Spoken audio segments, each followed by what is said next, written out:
Hey guys, welcome back to this week's episode of Zach and Jay's Ticket Stubs Podcast, your number one movie podcast on the internet. I am one of your hosts. I am Jay. With me, as always, my co-host, one of my friends. Kyle, how you doing? I'm doing good. Love to be a part of the show. You know, I'm replacing Zach from now on.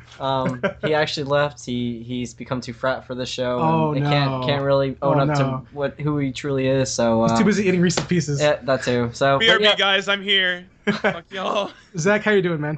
I'm doing good. You know, apparently I'm fratting too hard to be on this show, but you know, I'm doing what I can. Schoolwork's been crazy, but definitely ready for a good show full of news, chock full of news this week. Yeah, a lot of news happened in the movie world. But first, as we always start the show off, what we've been watching, what we've been into. Zach, Kyle, you're the guest this week. What you been watching? You've been watching anything cool, anything interesting? What you been checking out? I definitely went saw a few quick flicks. A few quick flicks. Quick flicks. So they're short. So they're short films. No, not really. Actually, they're kind of long. But no, I saw the. So Zach, this is Kyle's new segment of the show called Kyle's Quick Flicks. Quick flicks. That's pretty cool. I mean. Hey man, you know it's catchy. I like it. I did watch the series on Netflix called Unbreakable with Kimmy Schmidt. The Unbreakable. Wait, is it Unbreakable with Kimmy Schmidt or it's Unbreakable with Kimmy Schmidt? Oh, okay. Yeah, which is a really good series. Honestly, it's filled with a little dark humor with a lot of light, quick humor that hits you with. It hits the can't talk anyway. But yeah. It's really fun. Really, it kept my attention for the whole first season. How long was it? The episodes, there were 13 episodes long, ranging from like 15 to 20, 25 minutes or so. So like standard TV. So, yep. So it wasn't bad. It definitely was a good change of pace from watching either anime or, comic movies stuff, or other stuff. So and it's also, I know it's Tina Fey produced or written. I know Tina Fey's a big part of it, so if you're a big fan of Tina Fey, I know definitely check it out. Yeah, and if you have a Netflix account, just holler at it. I've been hearing a lot of good reviews about it. I mean, I've heard some bad things about it here and there, but mostly I've heard positive reviews. So yeah, I've heard a lot of good stuff about it too. A lot of people have been telling me to check it out. They definitely say it's like one of the better comedies on Netflix. Yeah, which is hard. I mean, not many Netflix things are really good. I mean, honestly though, but Netflix has been rolling out a lot of good series lately. Yeah. Honestly, with Daredevil hitting them. Well, Daredevil, Orange is the New Black is still really popular. House of Cards is still really popular. Yeah. Even their smaller shows like the there's one comedy mafia show. I forgot what it's called. I know what you're talking about. Lilyhammer. Lilyhammer.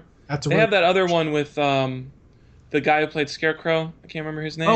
Oh, that's like a western. Peaky Blinders. Peaky Blinders. It's Irish mob in post World War I, World War II, or something like that. Mm-hmm. Irish mafia. That was a really good show too. Yeah. Tom Hardy's actually in that show. Is he? Yeah, it's season 2 in that show. Yeah, it's pretty cool. Nice. So you watched the Unbreakable Kimmy Schmidt or Unbreakable with Kimmy Schmidt or something like that? Anyway, but they'll know what it is. But yeah, I've watched that. I did watch the Babadook. Yeah, you watched the Babadook? Okay. Yeah, the Babadook that Jason's too much of a pussy to watch. But have you seen it, Zach? I have not seen it yet, but I heard it's on Netflix, so it's on my list of things to watch. Yep, definitely needs to be on there. How do you feel about it, Kyle? How do you feel about it? It was honestly, I hands down to the director and the producers that put it out and made it. It was a great film, honestly. Very well put together, very well. Definitely scary. Yeah. Definitely just creeps you out the whole time while you're watching it. Because like I told you earlier, Kyle, I told Zach this a while back too, that the guy who directed The Exorcist said it was one of the scariest things he's seen in his life. Does it live up to that? I can't say that for sure, only because I have different expectations for scary movies than some other people. Well, what movie has really scared you? In your life? Honestly, a lot of people have given this movie a lot of shit for it, but Sinister honestly has creeped me the fuck out. I haven't seen it. I've heard that movie was really, really... I watched the first 30 minutes, and it's legitimately creepy. That movie really did honestly creep me the fuck out. What about not The Omen or Insidious? You mean The Conjuring? The Conjuring, yeah. I hear The Conjuring is really good. I haven't seen that one though. Oh, I've been hearing it's top, just in general. It's a movie. It's really good apparently. The other one that a lot of people are getting hyped about is the Insidious series that they're coming out with. Was 3 or 2? Insidious 3 is coming out. The third one coming out, yeah. That a lot of people are really hyped for, and that one's supposed to be really, really good. I don't know, man. I didn't like the second one that much. I don't know. I thought the first one was really, really good, but is it the same guy? Same director or same? It's still. I'm pretty sure it's James Wan who does it. Does he do Conjuring 2 or does he just do? I thought he did. Hold on. I'm pretty sure he did Insidious. Like that's his series. I know James Wan did The Conjuring, right? He did Insidious. Yeah, he did. Who did Conjuring? The Conjuring was. Which one's about the team? James Wan did The Conjuring too. He did all of them. He did. Okay. Wow. Okay. He's done all. Okay, he did Furious 7. Yeah, and he did. God, he's got. Really? Yeah, he most did of his stuff too, is most of his stuff's in the horror. Horror film, yeah. That's why people are afraid because when he got signed on to do Furious 7, they're like, why would we have a guy that Saw? Yeah. Come do action film? So people were kind of nervous about it. Yeah, but he did. Obviously, $100 billion. He did fine. He did a really good job. Yeah. So the Babadook though, what was so scary about it? Because I haven't seen it. I'm not gonna watch it. I mean, I want to like ruin it for some of the viewers. Was it like jump scares or just like psychological scares? There really wasn't a whole lot of jump scares. Honestly, it was more psychological. That was going on with it. Of course, the whole premise of the movie, there's basically there's this monster that's created to basically scare children or a kid from doing bad stuff to I think it's actually a real actual folklore that they tell. Yeah. I think it's actually a real thing. Yep, in Australia they do. But it was they definitely put it together very, very well.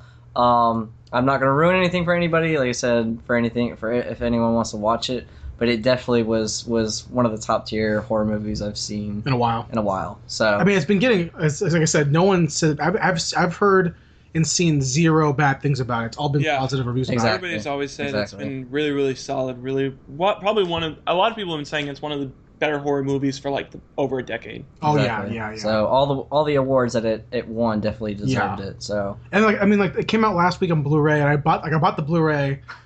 You buy it, you don't watch it. I bought it because it's a movie. I want it.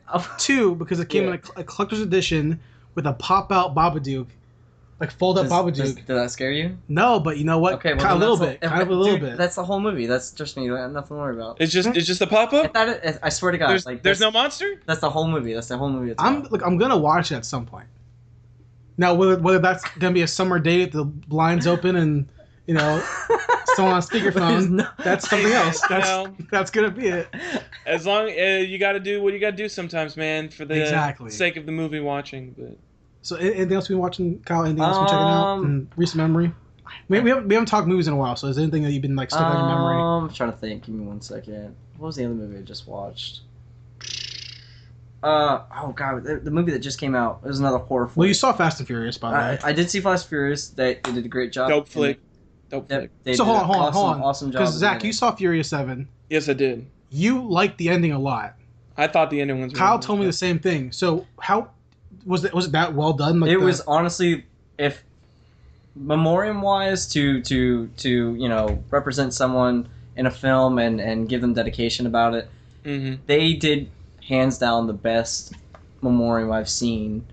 It's better than actually going to an actual physical memoriam of wounded veterans or anything like that. It's literally the best thing I've seen someone dedicate someone or something to. I think the thing that I liked about it the most was the fact that it wasn't just a memoriam to Paul Walker. It was also a memoriam to the character. So they were able to tie it in. So it wasn't just Paul Walker's gone. It's no, this character is gone from this universe too. So it's that kind of they tie-in that they had really, really sold it for me. Yeah, very, very, very great job at that. The other movie I did see though was the Unfriended movie. Oh, it just came out Friday. Yeah. Oh, yeah. That movie. It was a great spin for horror. Honestly, from most horror movies are what you're there, you're watching it as it happens. It's not over a certain device or something like that. Mm-hmm.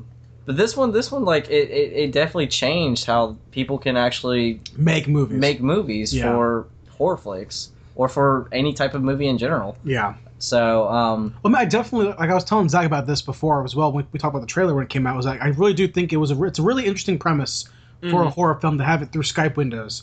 that's so creative and so interesting. And I'm sure Skype got a ton of money from it. Is Skype paying for this right now? Is this a plug for Skype? No, but if they want to, they can. Okay. I mean, we're always looking for sponsors, aka Skype. You want to hit us up? By the way, that movie basically was a huge Skype plug, honestly. Yeah. Like the whole movie. Do you want to see your friends murdered? It was like check out Skype. Check out Skype. You want to see a ghost come back to life? Check out Skype. It was like that and Apple, honestly, because I mean the girl that has an Apple computer, so it's just 100% like plugs all the way. But like I told you, Kyle, I told you at lunch earlier. I told Zach this as well. We talked about the trailer because it's a dumb trailer. The trailer looks so dumb.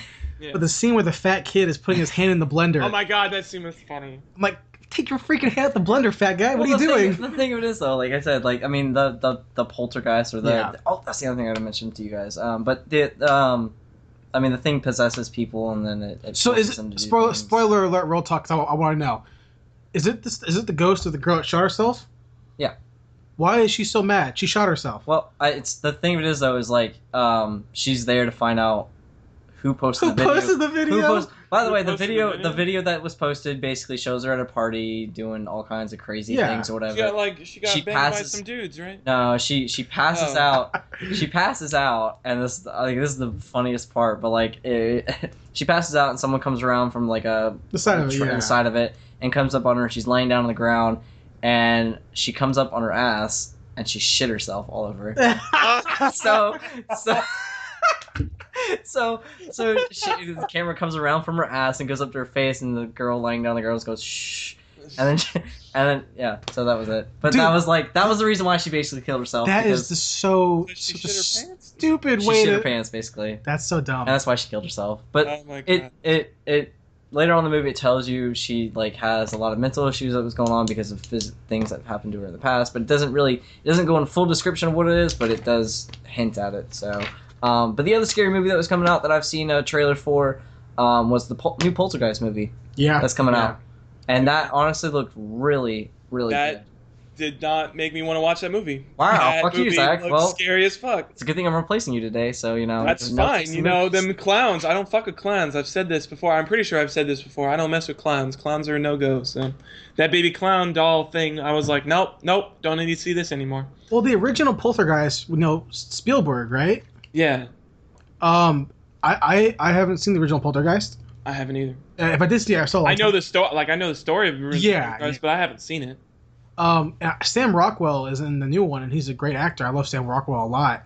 Mm-hmm. But I saw all the posts about like how this trailer is super scary, and like when it came out, and they're like, "Oh my god, it looks really good, and looks like it's really fucking creepy." And I was like, not watching that. Not watching it. I'm gonna scroll past that trailer. Pussy. Oh my god, man. I just don't care for him. So, anything else you can check it out? I think that pretty much covers all of it, honestly. Okay. Okay.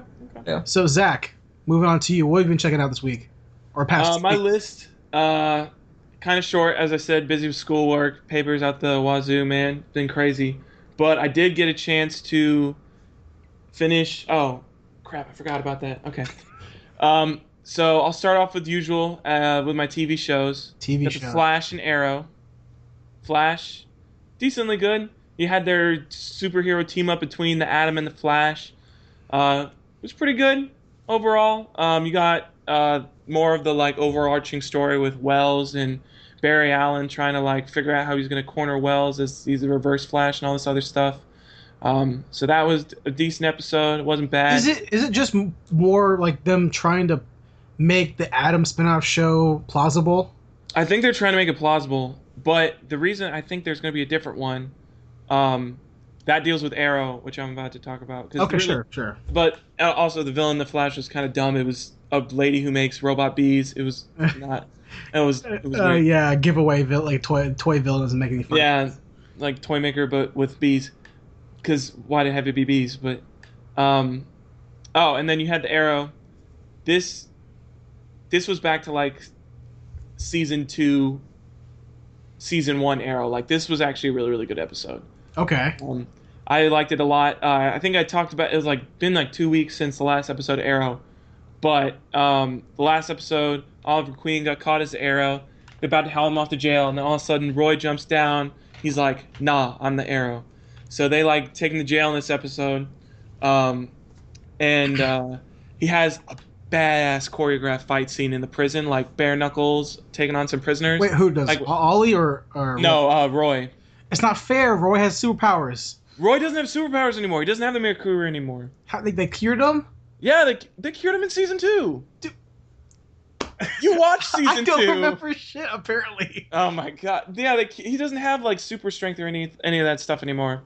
But yeah, he had like a badass fight scene in the prison, like trying to get killed by some guards. For him basically taking the fall for Ollie. You also had the villain in this episode. You had the Atom in this episode again because they needed him because Ollie can't do anything because everybody's like, oh, they're watching every move you make. If you do anything as the Arrow, they're going to arrest you. And then Roy will do all that crap for nothing or whatever. And who can do things besides a guy who can turn really small? Yeah. Now, he doesn't even have that yet. What's his powers then? He just has the robot suit. To do what? To fly around and shoot like electric blasts. So he's like Firefly. But he talked about that in the Flash episode.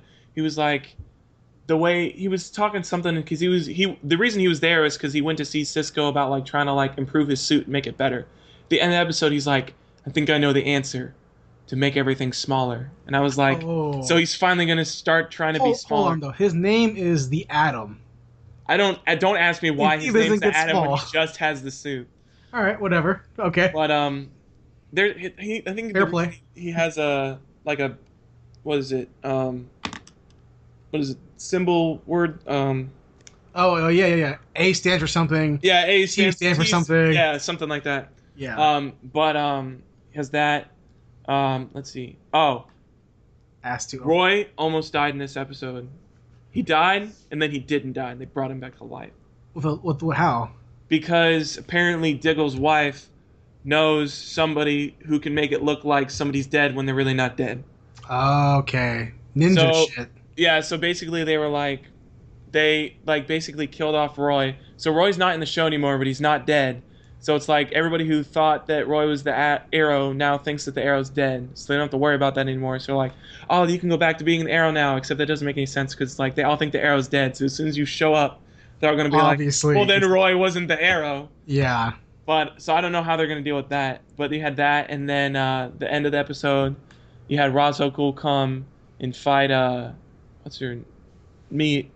what's his sister's name? Thea. Thea. He had him fight Thea, and he stabbed her in the chest. Oh gosh, no. He killed her.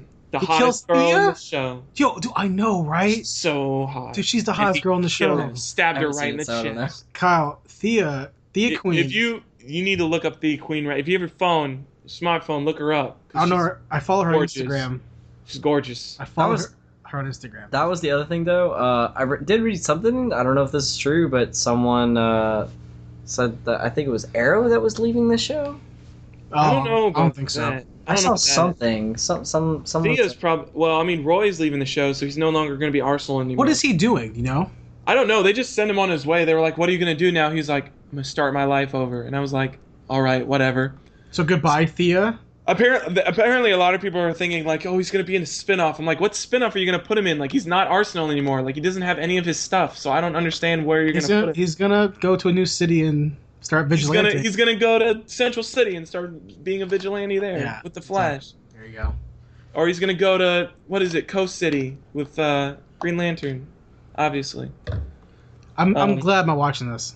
But it's, I mean, before this season, like it's been really before this episode, it was really convoluted. But I mean, overall, like this episode was like really, really solid. Like I really enjoyed it, very, very thoroughly. But I'm anxious to see how they take this Thea death next week. It's going to be interesting to see how they deal with the fact that his sister died. I'm pretty sure he's going to become the demon head now that Ra's al Ghul killed his sister.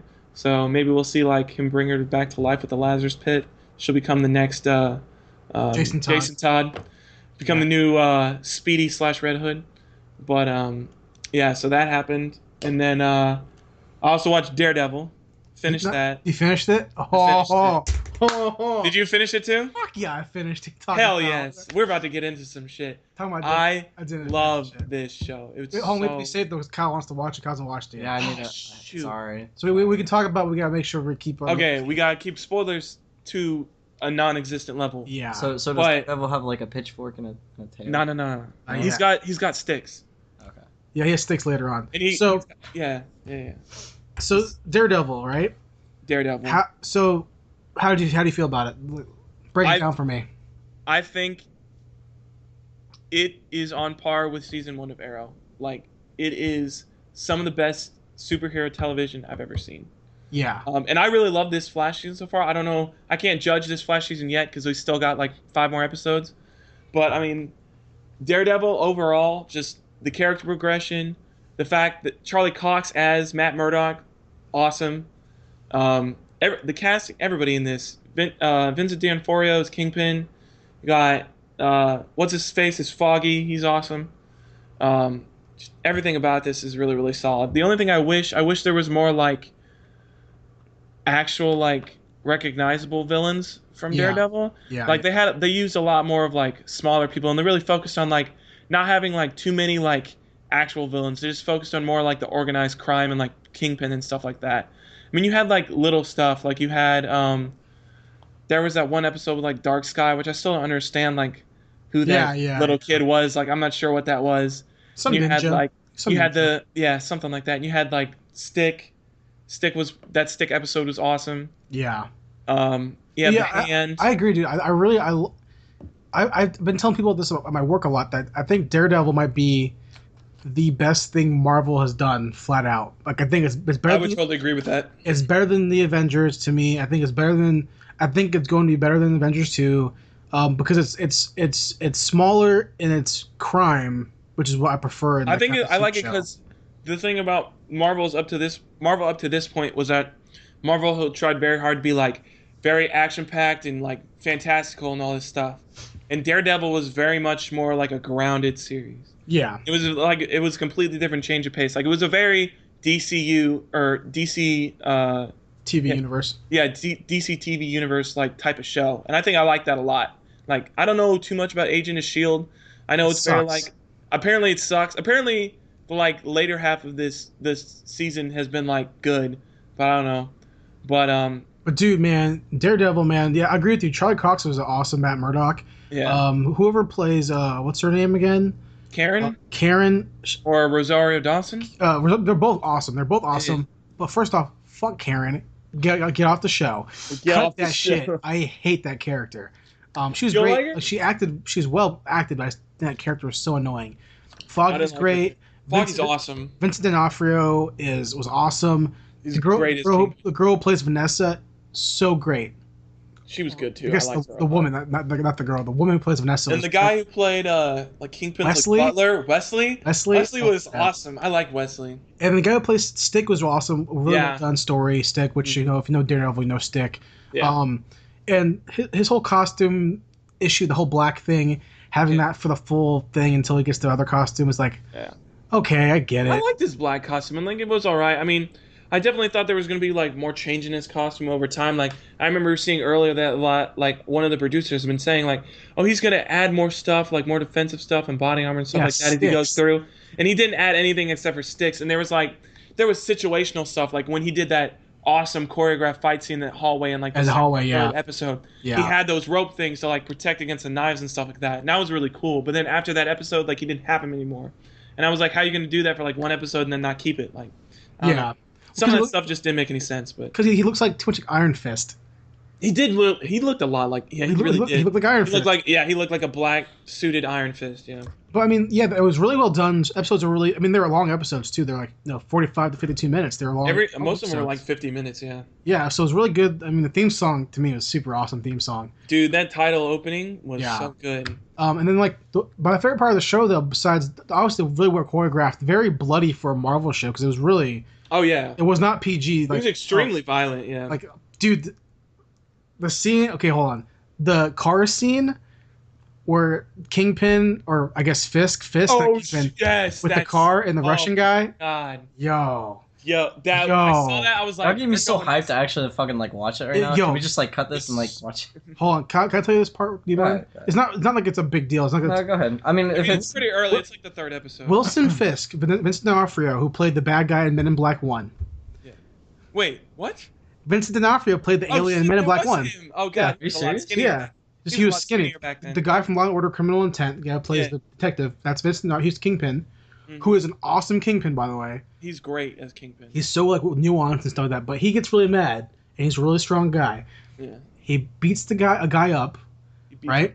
And then he starts beating his face of a door of a SUV. Holy shit! Right, but it has the hinge on it, so he cuts his head comes off from the. You don't see his head come off, but you see you hear the noise and you see the body slouch down from the thing, and you see his body like on a table where his head like just got clean, like severed, like not clean severed, but like that, like just. And you see his body later, and you see the guy's body later. Like the guy had a brother, and you see his brother cleaning him up, and you see like it's very like it's very rough. Like it looked like that's fucking. It's so brutal. That's intense. And then Daredevil himself breaks a lot of bones. Like he breaks people's. He like gets himself like cut up in half like almost every other episode. Like it's crazy. Yeah, but even him when he's fighting people, he breaks a lot of bones. Oh yeah, he breaks people's arms and legs. Goes crazy on them. So it's a very action oriented, very a more of adult show than anything that they put out before, which is great. But my favorite part of the show, which I wish they did more of, which they didn't, they did. I was happy with it, and they kind of rushed into it. But excuse me, is when the bond between Matt and his dad is so great. Like they have flashbacks to when Matt's a kid, to pre and post blindness. The thing that I liked about the flashbacks though is that they don't do the thing that Arrow does and make a flashback every single episode. They were like, no, we're going to tell these flashbacks. It's going to be not a long drawn out story. It's short and succinct, and then we're going to be done with them. Well, yeah, exactly. And when they show like Matt's dad training for the match, and then like the big match that everyone knows about where he doesn't fall at the end of the match. That whole flashback is the whole flashback. So they go back and forth between that. It's like, oh man, this is really awesome. And the flashbacks with Stick are really awesome. Parts of the Stick story I don't really like a lot, but that's just because he's a fucking ninja. Yeah. And it's comic book stuff, so you can't like as a comic book fan, I'm like, oh, that's awesome because it's really true to the story. But then part of me is kind of like, yo, that's comic book shit. Why the fuck am I doing that? It's kind of hokey, but other than that, it's fine. I really enjoyed it too. I binge watched it in like 2 days. Yeah, I didn't try to do it that much. I spread it out. I had it done in 5 days. So last Wednesday I had it done. I tried to watch about 2 to 3 episodes a day, but yeah, it was really hard to stop watching it. Like it's really easy to binge watch that show. Yeah, I completely agree, man. It's a really good. I'm excited for season 2, man, for sure. Oh yeah, I just suck that we have to wait so long. But so we both enjoyed it, and I'm sure next week we'll talk about it more when Kyle's not here, because you don't want to spoil it for you. Yeah. But how do you feel about his costume, dude? That was actually about to ask you about that. I actually, when I first saw the image, because I remember, if you remember, like the few days before it came out, everybody was like, "Oh my god, it's a leaked image of his costume and all this stuff." And when I saw that original image, I was like, that looks really, really bulky. Like, I don't know how I feel about that. Like, it just looks really, really clumsy and like too much body armor. And then you actually see it in the show, and I'm like, it's actually very slimmed down. Yeah. Like it looks very like slimmed down, clean cut, and everything. I'm actually really, I'm really happy with it. It looks really, really good, and I like the infusion of like not just like straight up red. Like it's like red and black. Like you've got the two-tone thing going on, so it's not like pure red. I like it a lot. I think it looks really, really good. I'm on the complete opposite side of you. And his bola stick things look awesome. Then they connect together to make a giant staff. I don't like the costume at all. You don't like it at all? I think it's more so it's not so much the neck down. That costume they're going for. You don't like his mask? They're going for a realistic, grounded version of his costume. I get that. So the bottom half is fine. Yeah. His cowl mask looks like crap. To me, it looks so stupid and forced, and like he has a permanent dumb expression on his face. I just don't like the way it looks. It looks like it's like plastic, but also kind of like a weird fiberglass. I don't like it, dude, at all. I feel like he's gonna get punched there and break and stuff like that. I don't like it at all. I actually preferred Ben Affleck's costume 10 times more. Really? I like the costume a lot. Like the collar and everything. I like love Ben Affleck's too, but I like the color of this new costume. I agree with you. The helmet looks a little weird.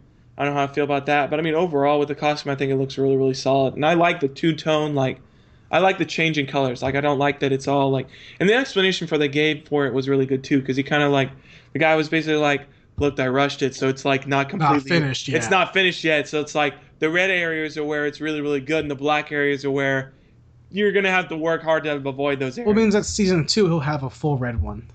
Probably. Or something like that. I don't know. I didn't We'll like Daredevil's, like the actual movie Daredevil costume. I didn't like it. I thought it was so. It looked. You didn't? I thought it was so goofy that I loved it. It looked weird. Like it just looked like a rubber latex. Like it looked like a sex suit.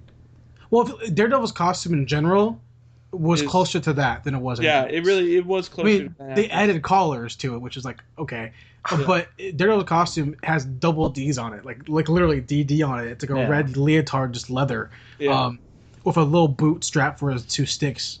I don't know. I feel like with the costume on and the show, the final fight and the end of the show with the costume, I felt like it just was like too. I didn't feel like he was able to do as much choreography because it looked like it was too bulky. Yeah. But I get it. It's supposed to be grounded, supposed to be like knife proof, bulletproof. I get that. Makes sense. I understand. Yeah. Totally agree. All right, that's all I watched. It was mostly just TV stuff this week, but hopefully next week I'll have more movies to talk about. But yeah, that's it for right now. Sure. Well, I'll go ahead and talk about what I watched this weekend. So we mentioned Daredevil, obviously, so I'm not gonna talk about that. But I only have one other thing to talk about, which is I've been watching through. I paused Stargate, like I told you before. Right. Right. And you watched Firefly. I watched Firefly, and I was watching through Buffy.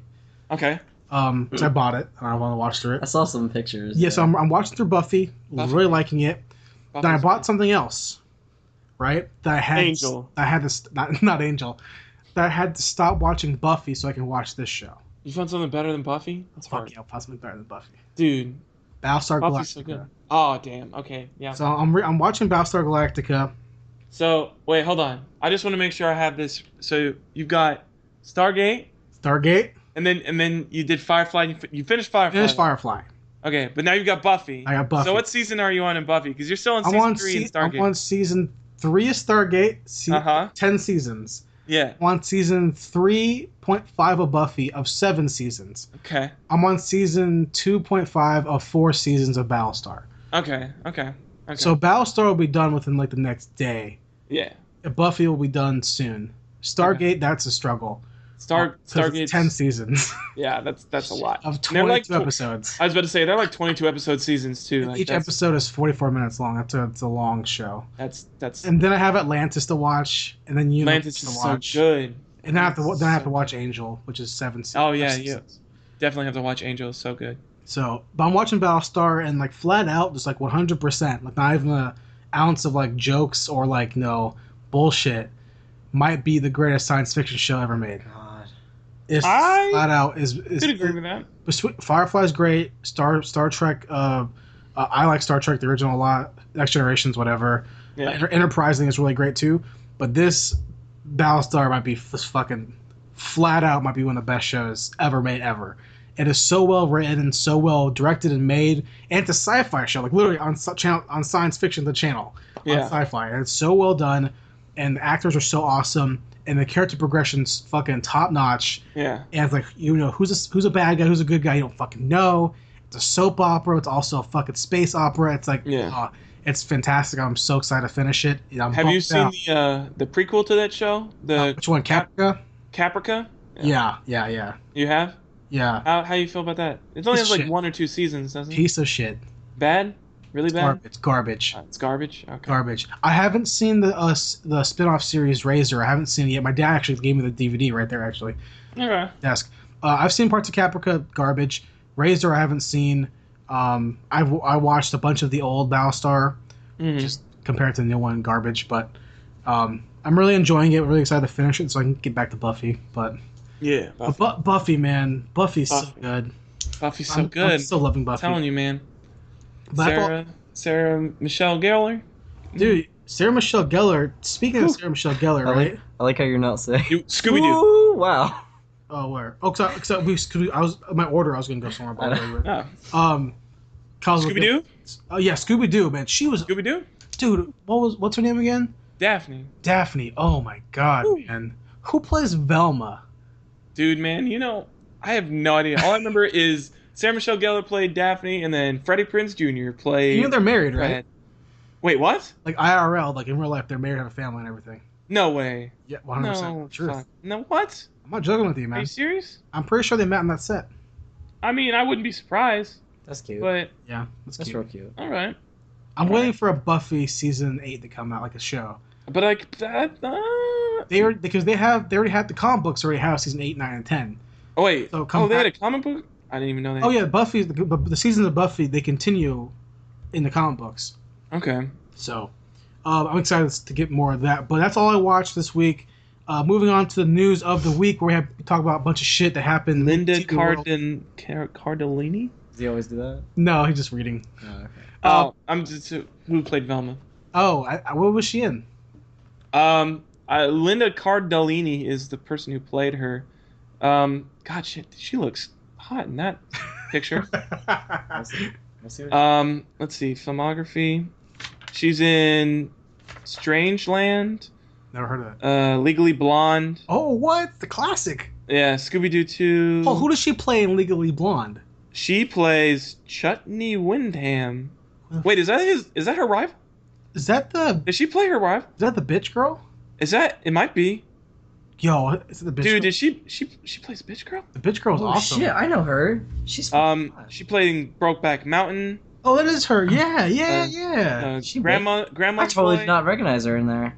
Those of you who don't know, Kyle and Zach are both pulling up pictures of this actress on their phones. Banging, dude. Dude, she's in Avengers. Age of Ultron. Who does she play? Laura Barton. Who is that? Wait a second. Isn't that Clint Barton has like a sister? Ooh, I didn't know that. I didn't know he had a sister. Or it's his wife. Oh, maybe it's his wife. Oh no. Oh. Spoilers. Linda, if you listen to this right now, let me holler at you for a minute. Linda. Let's move on, though, guys. Movie. Let's move on to movie, TV news, guys. We got a bunch of news to talk about. The whole point of this episode is to talk about some movies and stuff. Zach, first piece of news, what you got? First piece of news I got. Have to, because unfortunately our movie news market is saturated with comic book news. First piece on the comic book news agenda. Civil War is actually set to be the first Marvel film to shoot on IMAX cameras. Okay. Which, I saw that and I was like, I'm down for that. That's Cap 3, right? Yeah. Mm-hmm. Okay. Yeah, well, that means that we're going to need to see it in IMAX. Yeah. Which we only have, 2 or 3 IMAX theaters. We even have an IMAX theater, in Charleston? We used to. We had one by the aquarium. Oh, yeah. I thought the one over by, the one over, and this is totally, people only in South Carolina know this. The one over by, West Ashley, by Citadel Mall, that's IMAX too, right? That's IMAX? It or no? says it's IMAX, but I don't... Maybe they can play IMAX, because, the IMAX theater was huge. Oh, yeah. They have to be huge, don't they? Fucking theater, man. That screen was probably, the biggest screen on the East Coast. I have ever... They have to be huge, I'm sure New York probably has a bigger one. Well, I mean, probably. okay. IMAX theaters are the ones with, they're, almost take up the whole room, right? Where if you have to look... If you're on the right side of the screen, and something happens on the left side of the screen, you have to pan your neck. Yeah, you have to, turn your head, right? So I remember I had a friend of mine who watched Batman in IMAX, Dark Knight. Oh, really? And it was the scene where that's what he told me. I don't know if it's true or not, but the scene where in Batman the Dark Knight where the Joker has the fake Batman guy and hits the window and it's a jump scare. Yeah. Well, he was looking at one part of the screen, and the screen was so big that the sound happened, the boom boom, and everyone freaked out. He's like, "What the fuck?" I'm looking at this guy's suit and I'm waiting for something to happen, but it was too far away. He didn't see it. Oh, okay. Oh, damn. That's cool though. It's gonna be a lot of money, I imagine. Yeah, definitely. To shoot on IMAX camera, then they have to put it in IMAX theaters for people to actually go see it in IMAX theaters, though. Yeah, but based on how they're looking at Ultron right now, I'm pretty sure money is not an issue for Marvel at this point. Oh no. Well, it's never been an issue. They'll be fine. No, yeah. Obviously they're gonna still put it in. Oh yeah, they're still gonna put it in regular theaters, but the fact that they can actually show off its true quality in IMAX is gonna be awesome. Speaking about Scarlett Johansson. Oh yes. Ghost in the Shell. I saw this too. Collider spoke to Johansson. They reported that Johansson says, quote, "It's happening. It'll be shooting the beginning of next year. So I think we start production January or February, and it's me and Rupert, the producer director, and that's all I know. End quote. Okay. So we know for a fact that Ghost in the Shell, the live-action adaptation starring Scarlett Johansson, ScarJo, is happening. We know for a fact they're starting production within the next not even 6 months.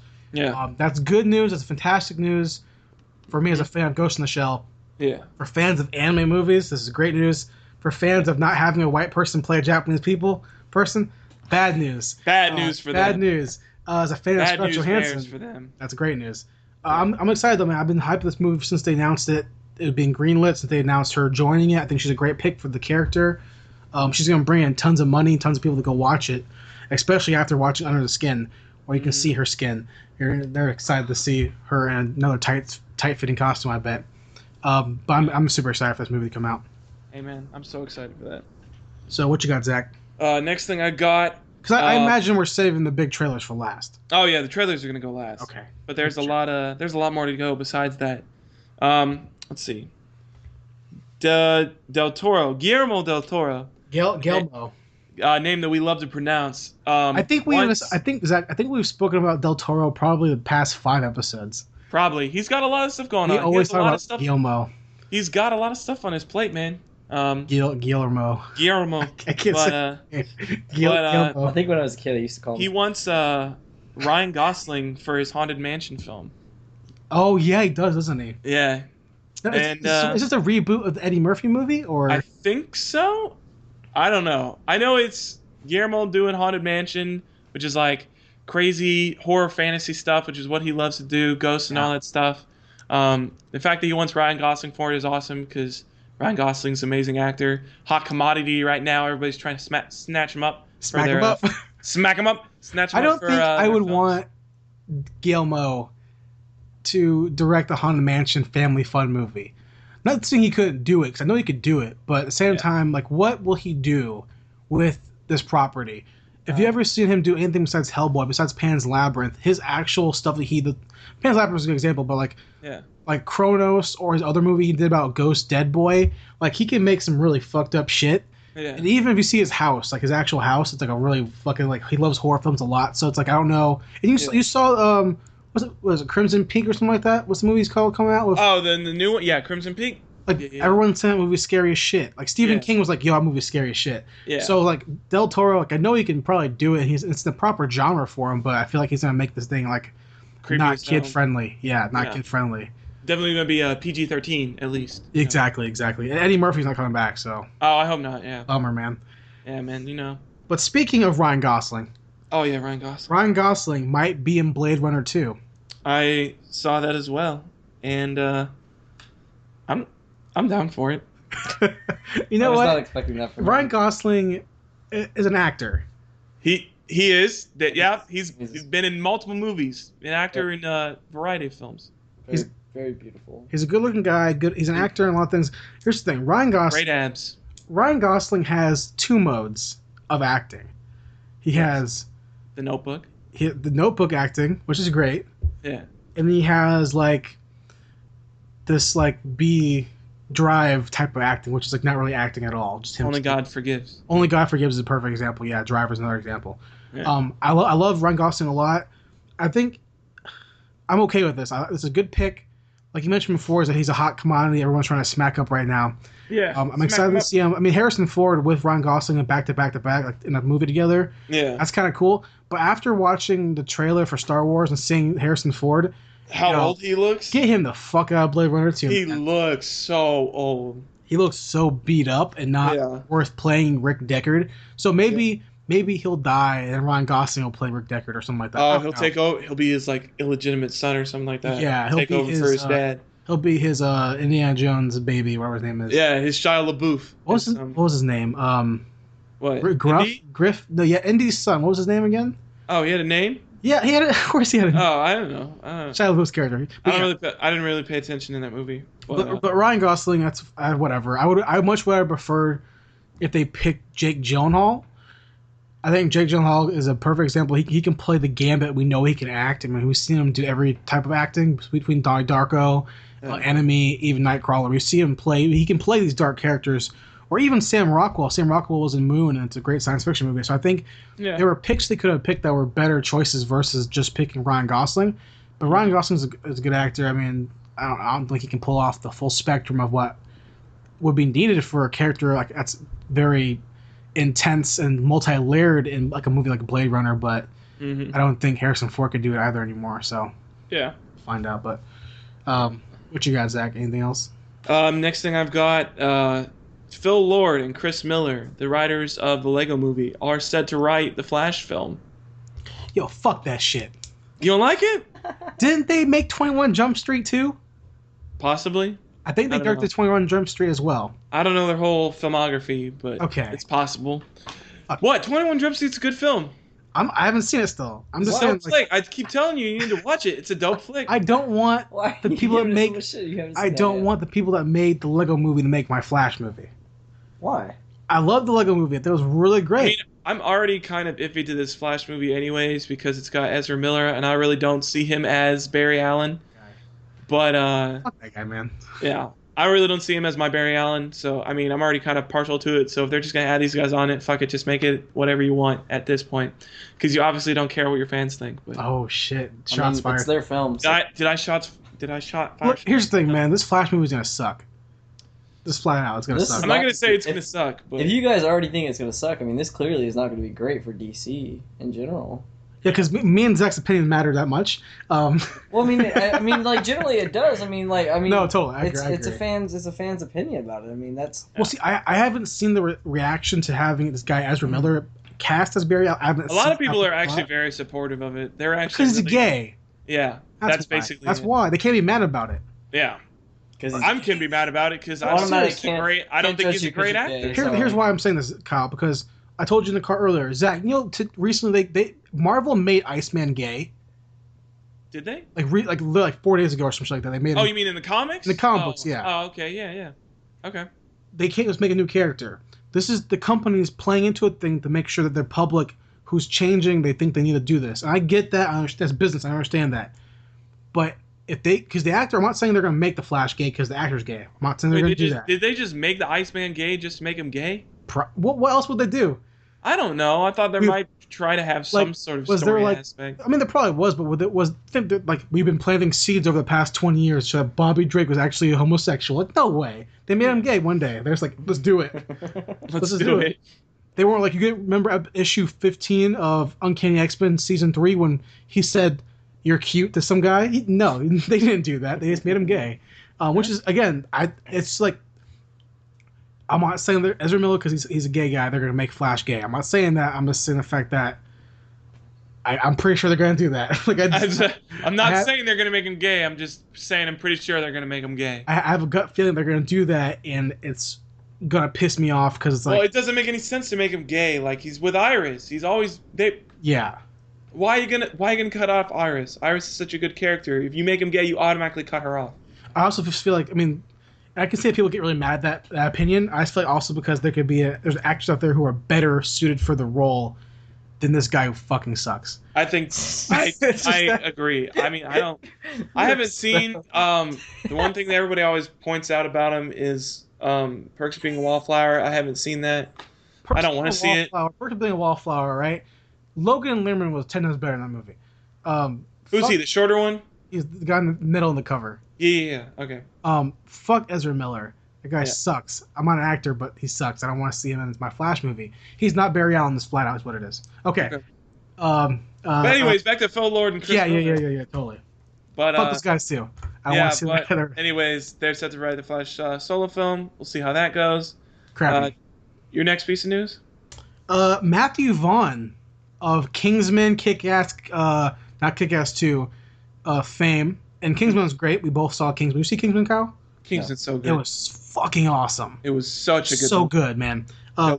Matthew Vaughn's going to direct the Flash Gordon reboot. I saw that. He's in talks to do it. Flash. I love Flash Gordon. Flash Gordon's the shit. I mean, I haven't listened to the old radio shows. I haven't listened to all of them, but I listened to a good bit of them. Yeah. And the 80s TV show. The Playgirl actor star is so campy and so fun.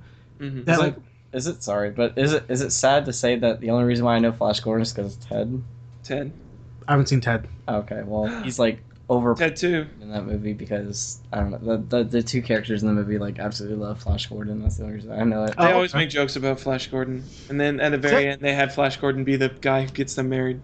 Well, not the guys that get married, but you know. Gotcha. Okay. Gotcha. No, the teddy bear gets married. I've never seen I've never seen the Ted before. I don't like Seth MacFarlane. Okay, well. I heard 2's coming out though, right? Yeah. Yep. Get the fuck out of here. I don't know. I'm sure it's gonna be. I mean, the first one did really, really well. Yeah. I'm sure and I mean, most of the public likes Family Guy. I'm in the small minority that thinks it's not funny. I laugh here and there like really hard. Like every now and then I find like a really good bit. I'm like, that's fucking funny. Yeah. Hold on. Speaking of Seth MacFarlane, this is a random spin-off. Hellboy 2. Okay. You seen Hellboy 2? Yeah. Is he in there? Golden Army. He plays Johan, the smoke guy in the big armor. What? Really? The agent. Yeah, that's Seth MacFarlane. Like the German? Yeah, that's Seth MacFarlane. Yeah, that's Seth MacFarlane. Holy fuck. Yeah. Oh, well then. That's pretty cool. Because they brought a guy in to do it, and Guillermo del Toro was like, no, let's bring in Seth. Why? Because he's good. He's a good voice actor. Wow. And I've seen footage of him like doing it, and it's like, oh wow, that's really cool. That's awesome. So like, I mean, I don't like his writing, but he's a good voice actor for sure. Definitely. But Flash Gordon's a great thing. I mean, it's super campy, so I know Matthew Vaughn will take that campiness and make it into a really fun action sci-fi film. And obviously, you see him do Kingsman, see him do Kick-Ass, where he can do really cool action stuff and make it really entertaining and stuff. So I'm excited to see that. Now, whether that comes out anytime soon, no clue. If that's official, we don't know yet, but that's a really good pick for a movie that people don't give a shit about in 2015, except for like hardcore nerds. Yeah. What you got, Zach?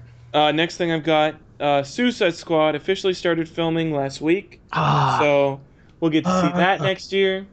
You got Jared Leto being all crazy, psychedelic, being way too into the Joker for some reason. Did you see that picture he posted? No, the picture, you mean the picture somebody else posted? Whatever, yeah. Like the picture within a picture? With his green hair and stuff? I don't know. I saw a picture that apparently I saw it, yeah. It's him with his green hair, and I was like... Yeah. And it's like a suit and stuff like that. I was so mad. I got so... How do you feel about this, Kyle?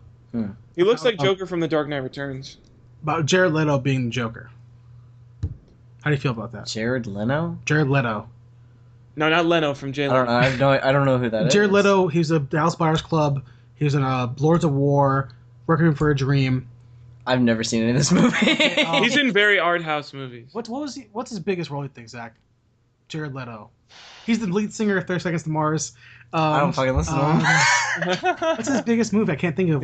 Requiem for a Dream is probably his biggest movie role. I was about to say, it's probably either Requiem or Dallas Buyers Club. He won an Oscar for Dallas Buyers Club, I think. I know Matthew McConaughey did, but I don't know if he did. Did he? Okay. Wait, maybe Matthew McConaughey didn't win that for. It's probably Requiem for a Dream. He was in Fight Club? I don't think he was a big character, was he? I don't think he was small. Whatever. He's a. I think that's kind of like the biggest artsy method actor kind of guy. Okay. And he's taking this role as Joker in Suicide Squad very similar to what Heath Ledger did.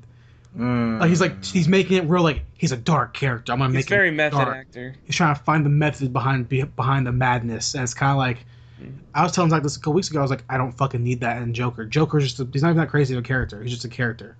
Like there are infinitely more crazy people in the universe besides the Joker. Yeah.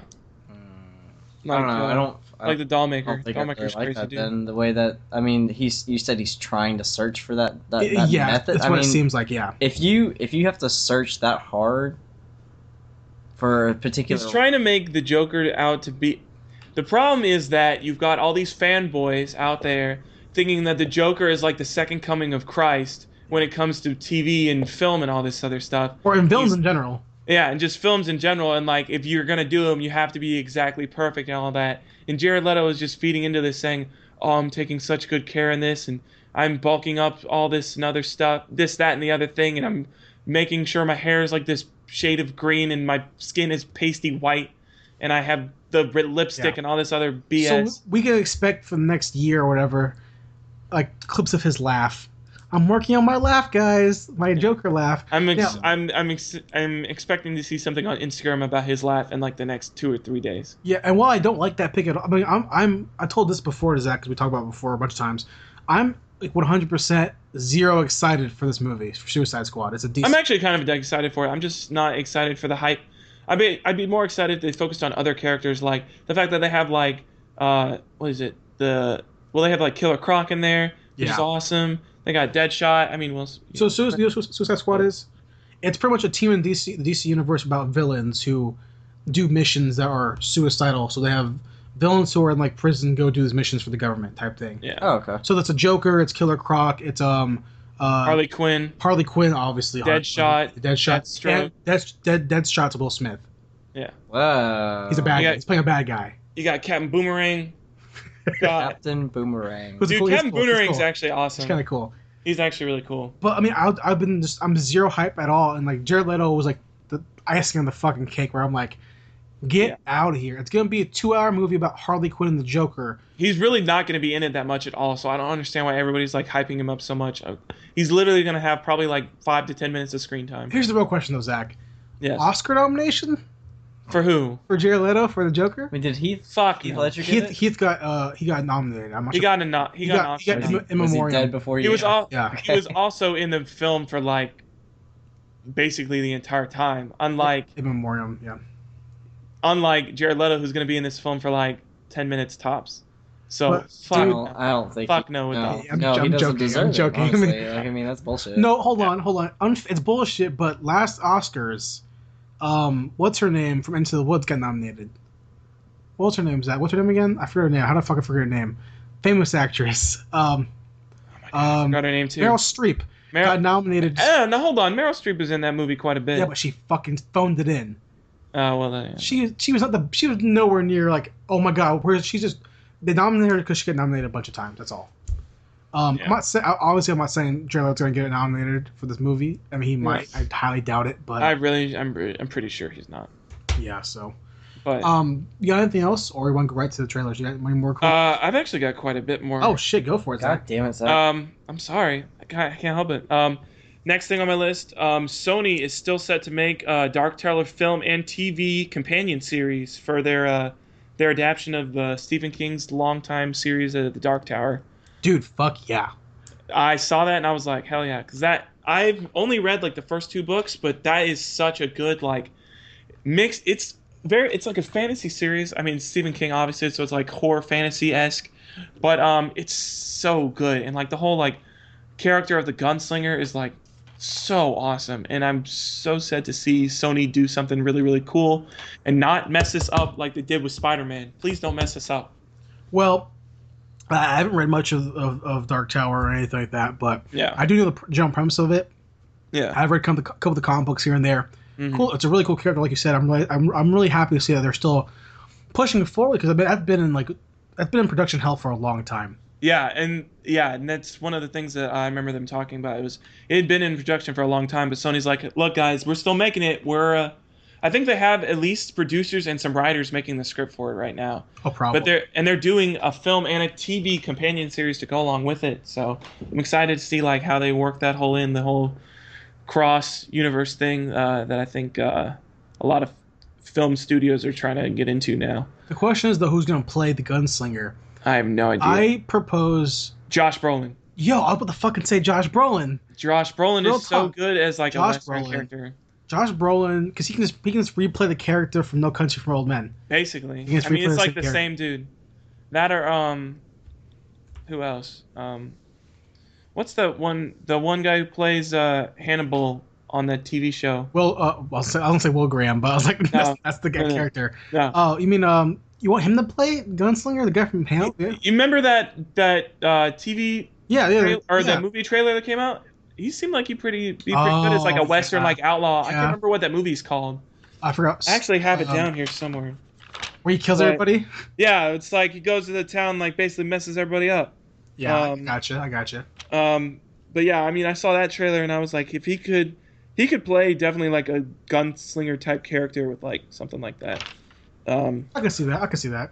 What is his thing? It's Mads McKinnon. Yeah, Mads McKinnon or something like that. Yeah. He's like Dutch, I think. He's in Pusher, so I like him a lot. Mm-hmm. Yeah, and he was also in Casino Royale. He played the villain. The bad guy, yeah. Yeah. He was really, really good in that film too. So yeah, you've got that. My next piece of news. Let's see. Wonder Woman lost its original director of Michelle McLaurin and replaced it with Patty Jenkins, who is the director of Thor 2: The Dark World. Dumb. So I don't know how I feel about that. I haven't really seen Thor: The Dark World all the way through.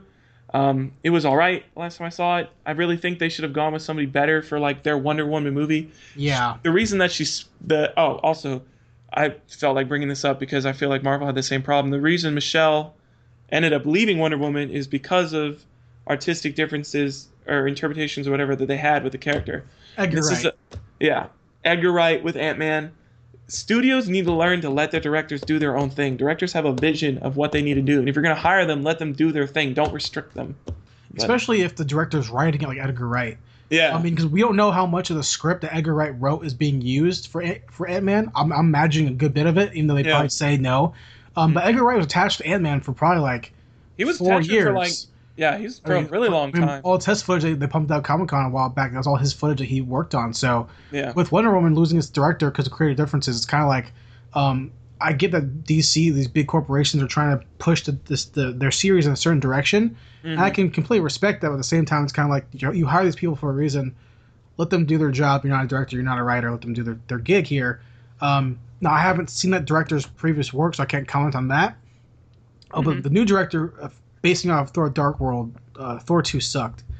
Thor 2 was a piece of shit, so bad decision in my opinion. Very bad decision in my opinion. Yeah, I agree.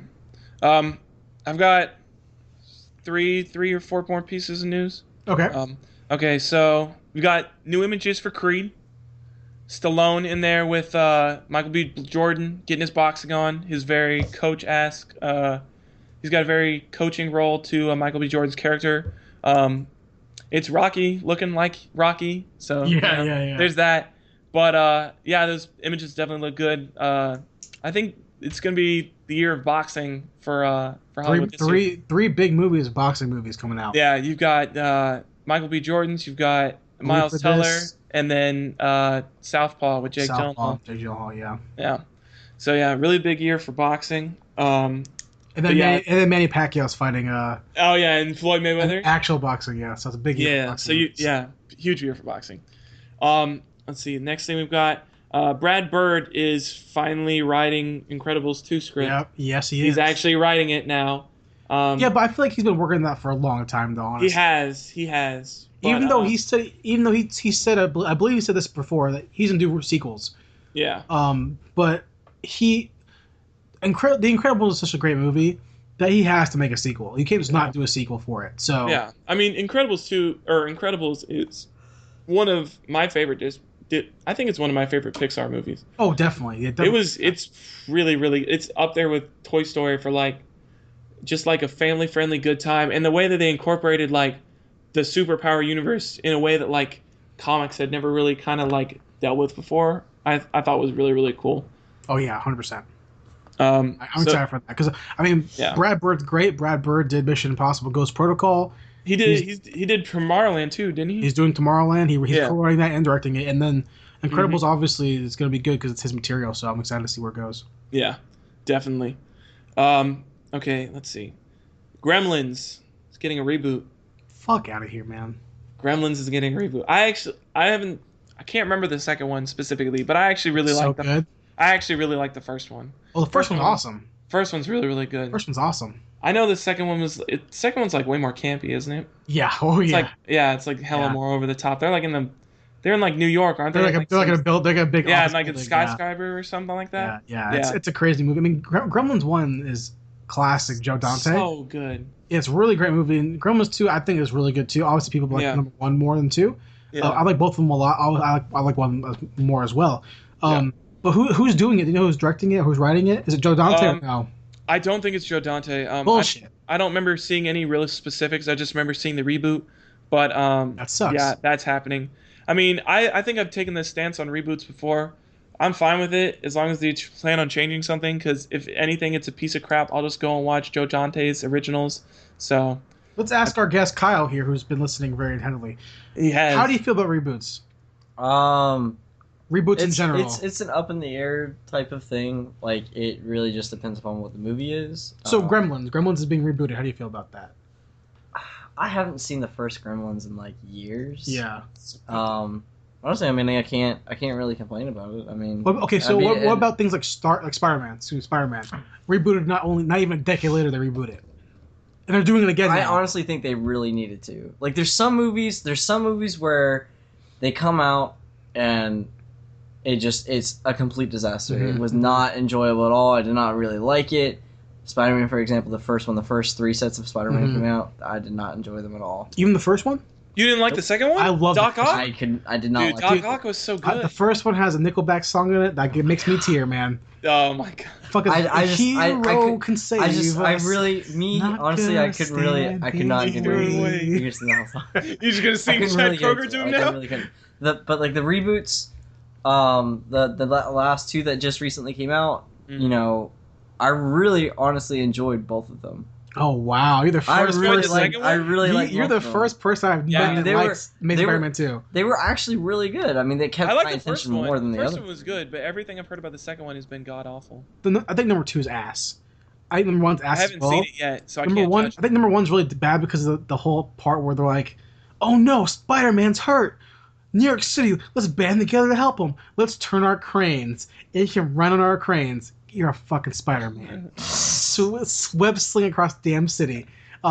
No, so that's three reboots now, Kyle, coming out for Spider-Man. Not even 15 years. Does that bug you? Is it depending on like the series or something like that? My opinion, I felt as though it was done right. Okay. So as long as it's done correctly, and it you don't care how I don't care how many times they do it. Yeah. Just as long as it's done well. The next time they do it, you know, it's done better than the previous. Yeah. Okay. So what if they're like, hey, tomorrow's like, hey, you know what, guys? We're gonna reboot Final Destination. It's coming out. Would you be like, fuck yeah, or be like, kill it? It's done. I'd be interested in it. I mean, I'm my opinions are always open. Like, I'm not gonna like trash somebody for trying to do a reboot on something until I see it. Because I have no idea what their ideas are going to be with it. So I mean, I'm open minded to anything. So. Gotcha. Okay. Well, Kyle's a little more optimistic about movies than I am. Because I mean, what's your opinion on why you don't think reboots should happen? I think reboots and sequels are an issue because reboots, generally speaking, in my opinion, I'm not a filmmaker. Well, hang on. Reboots and sequels are 2 completely different things. I'm talking about reboots right now, though. Okay, all right. Yeah, I mean, they're both to me have this issue. They lack creativity. Reboot is just a way for Hollywood to go, you know what? We have an audience already. We know it can make money, or go to a nostalgia place and make money off this property instead of being creative and making a new property. So rebooting Spider-Man, I get it. Marvel wants it. I completely get that. It makes complete sense. But rebooting something like, you know, that we don't care about, just for the sake of doing it because we care about it 20 years ago, you're not being creative. I mean, you are creative. You're writing a script. Okay, I'm being creative. But how many times are you going to go into an older plot line, steal that plot line, put it in your new movie, add new visuals to it? That's a good point. That's just making shit for shit's sake. Poltergeist is a good example. People were really mad when they said we're rebooting this because the first one is so loved. I haven't seen it, but people loved it. Mm-hmm. Yeah. But people saw us, you know what? This is a new take on it. I can get down with this. But if they wanted to reboot Back to the Future, would you be really pissed off? I would be so mad because there's nothing you can do to make it better. Yeah. Why would you do it? Because you're hinging on you just want to make money off of it. Yeah. That's why, I mean, some reboots are definitely needed. Battlestar Galactica was a reboot of an older series. I get it. Completely new idea. Did an amazing job. You know, but most of the time I feel like reboots are just there because they just, we should make some money right now. Yeah. It's a slow time. Let's make some money. There's some, yeah. Other times, where, like things like Man from U.N.C.L.E. or like they're taking an old property and like redoing it completely. Sure, like when Casino Royale came out, that's a reboot, man. That's a reboot, baby. That shit was insane. So I get that, but certain things I'm like, okay, we don't need to do that. We still need to do that. Like rebooting Amazing Spider-Man, we didn't need to do that. Take a little bit more time. Let it sink in. Tobey Maguire has been out of the suit for 4 years, 5 years. Let the suit hang up a little bit more. Yeah. You know. Well, I mean, if you have a favorite reboot, what would be your favorite reboot? My favorite reboot, of just like in general. Yeah. Zach, do you have one? My favorite reboot? Oh, I've just been listening here. But favorite reboot. I have one. You go first. Dread. Oh, Dread was so good. Dread of Carl Urban was an amazing reboot. That was such a good reboot. That was needed. It's been 25 years since the last Dread came out. That last movie was garbage.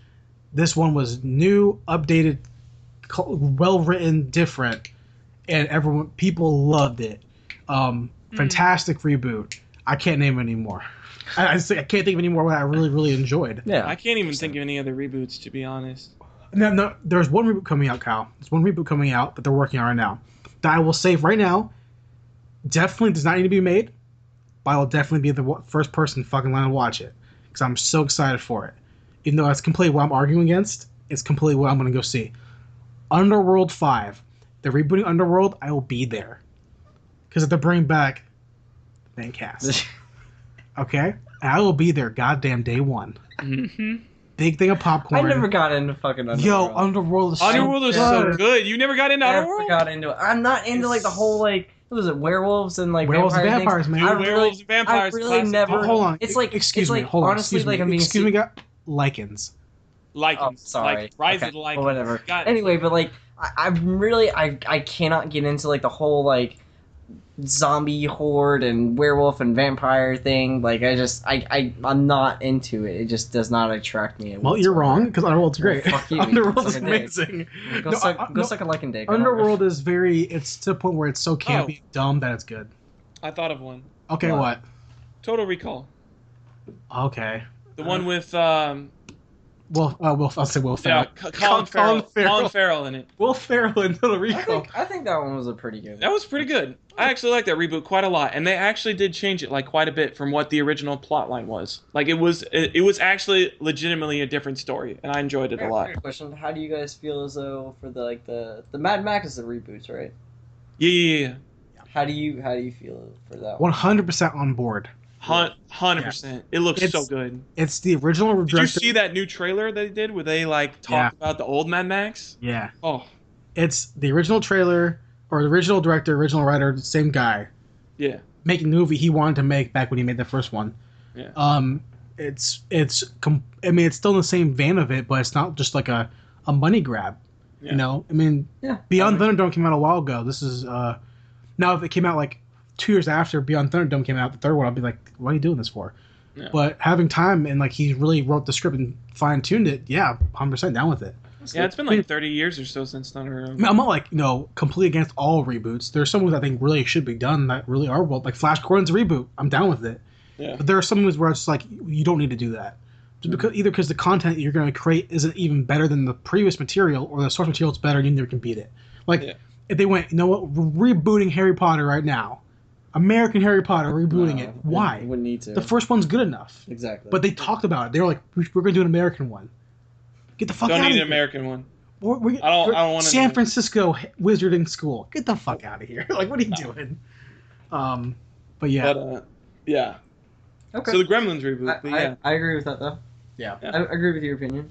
And sequels is a whole different issue. If we talked about it, we'd be here for another 30 minutes. Sequels is like a whole different issue. How like I have an issue with sequels. We've already had this conversation before.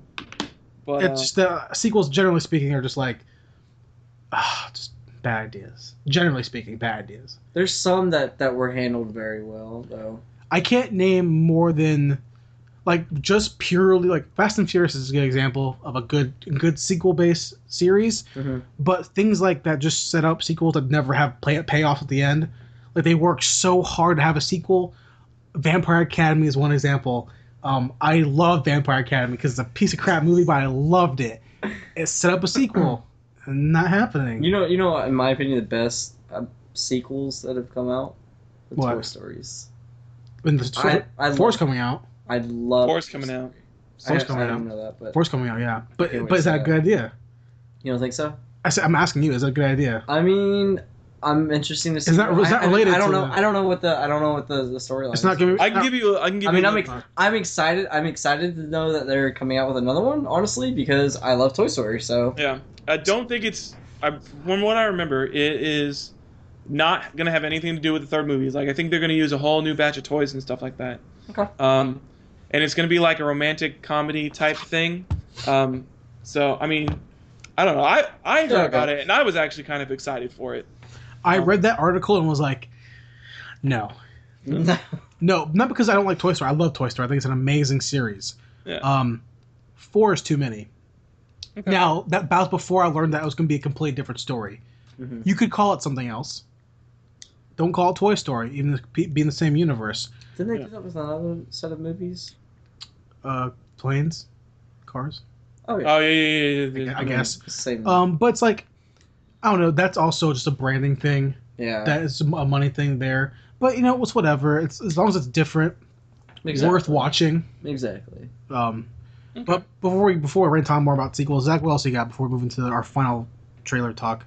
Okay, I got 2 more things. Casting news, and then one mini trailer. Not one of the big trailers, but there's another trailer that came out that I really wanted to talk about. But okay, cool. Casting news. Olivia Munn as Psylocke. Oh, I know how you feel about this. I know how that. you feel about this already, Jason. I saw that. But we have to talk about it for the fans. We have to do it for our listeners, for the fans, the loyal people who check in every week. We have to talk about her as Psylocke. We have to. So hot, Jason. Did you see her costume?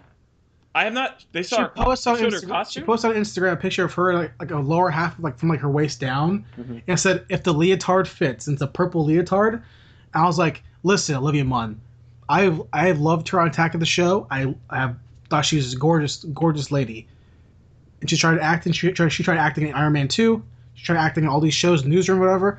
I hear she's not bad in the Newsroom. I haven't watched the Newsroom because that's my life. I don't want to watch that on a TV show. But as Psylocke, 100%, fuck no. No. She sucks, dude. Oh Psylocke is a God. badass character. She's a badass. Olivia Munn, don't. That's like pick again. That's the same argument I had with people getting mad about Scarlett Johansson being picked for Ghost in the Shell because she's a known person. That's going to bring audiences in. I get it. Find someone more chinky. Find someone more Asian to play Psylocke. You can do this. Also, I just don't want her. I don't think she's a good actress. I know for a fact She's just a pretty face. She's just a pretty face, and Psylocke is more than a pretty face. She's She a definitely badass. is. Yeah, she's a really cool character. It's gonna take a lot of her doing kung fu shit. I don't think Olivia Munn can do it. Yeah. Also, I hear those pictures that came out a couple years ago, but her sex pictures. I have like no want to see you act ever just because you were so dumb in those damn pictures. Oh my gosh. How do you feel about Zach though? I mean, I don't know. I've heard okay things about her in the newsroom. If she gains some sort of semblance of an acting ability since she's been on Attack of the Show or Iron Man 2 or any of that stuff, I'm down for it. I definitely don't think she can do the choreography. Yeah. I don't know. I'm anxious, I think might be the right word, to see how she does a Psylocke. I mean, if I was purely looking at visuals, like, Olivia Munn Psylocke in a tight leotard, I'm going to see the movie. That's what I'm gonna see. I mean, she definitely has like the physical look of the character. I just don't think she has like the physicality. For sure.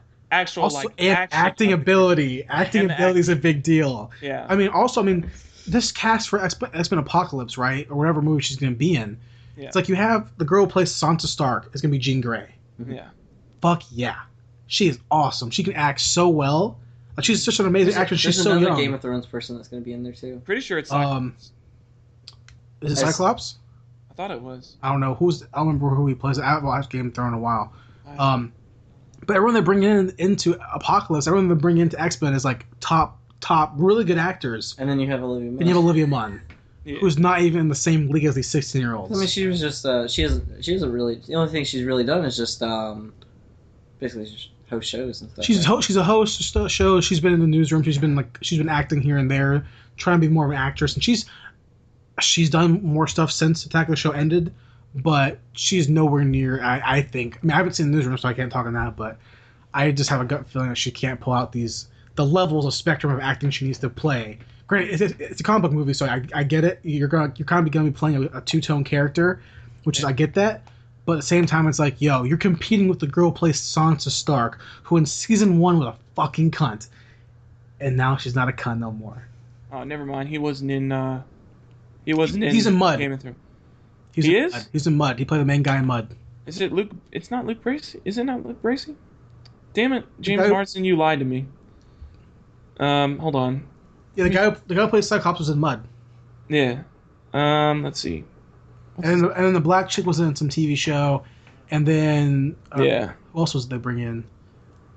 Who's playing Jubilee against? Oh, some very attractive. It's some very attractive Asian girl. Yeah, she's awesome. She's, They brought in someone else too, but X-Men's gonna be good. I know it's gonna. Oh, Ty Sheridan. Ty Sheridan, yeah. Yeah.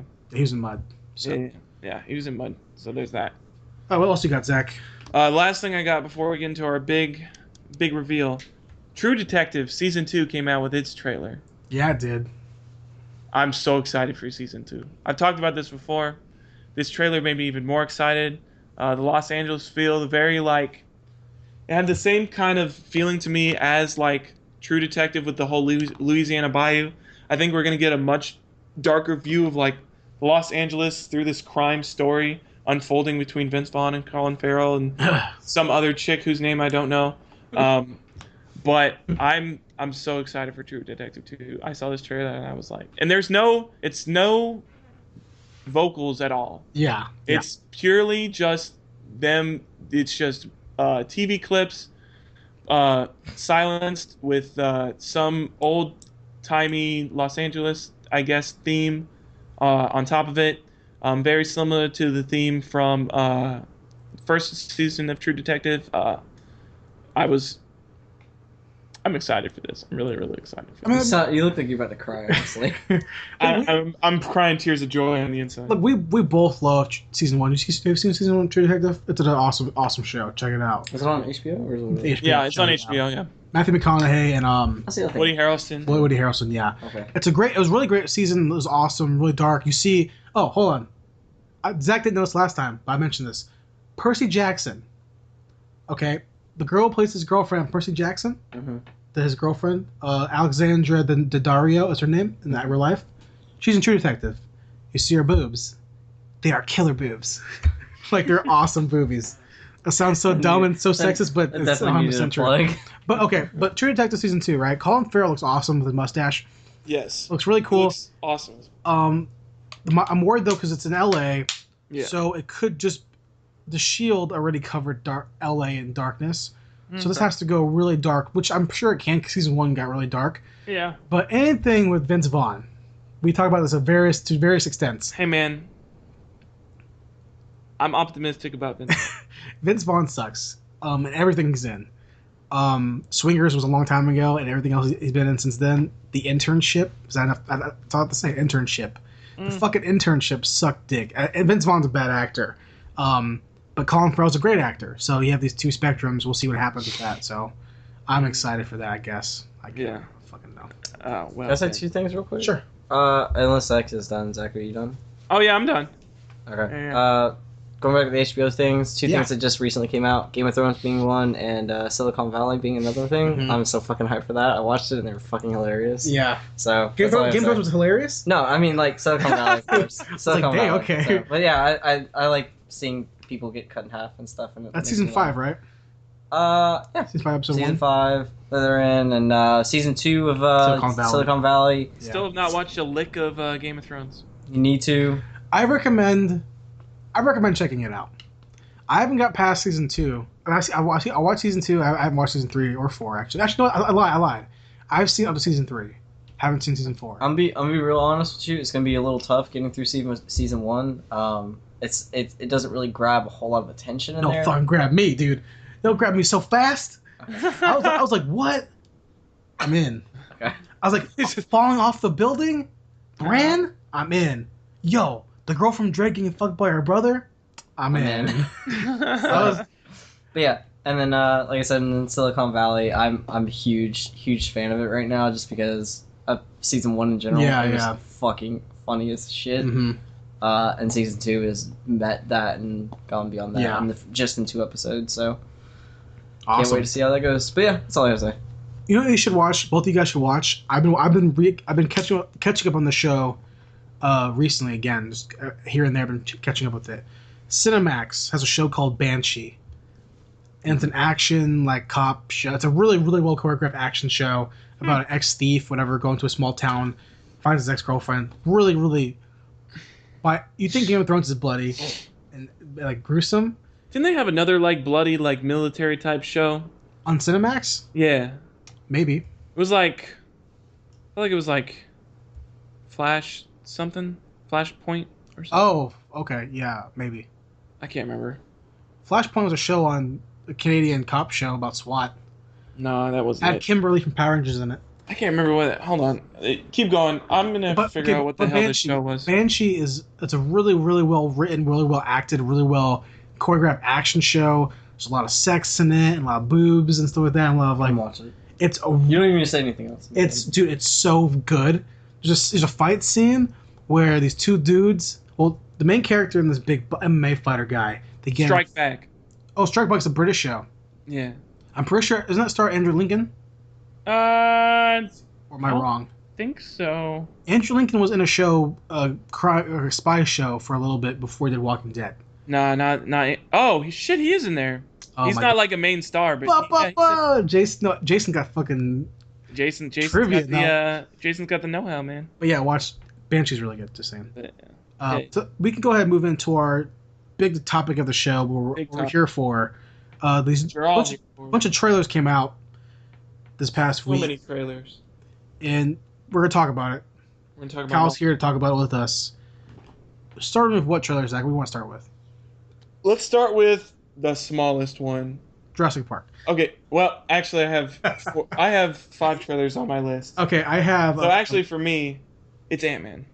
Oh, I didn't put it on my list. Okay, but sure. What do you say? Yeah, Ant-Man came out with its longest big trailer.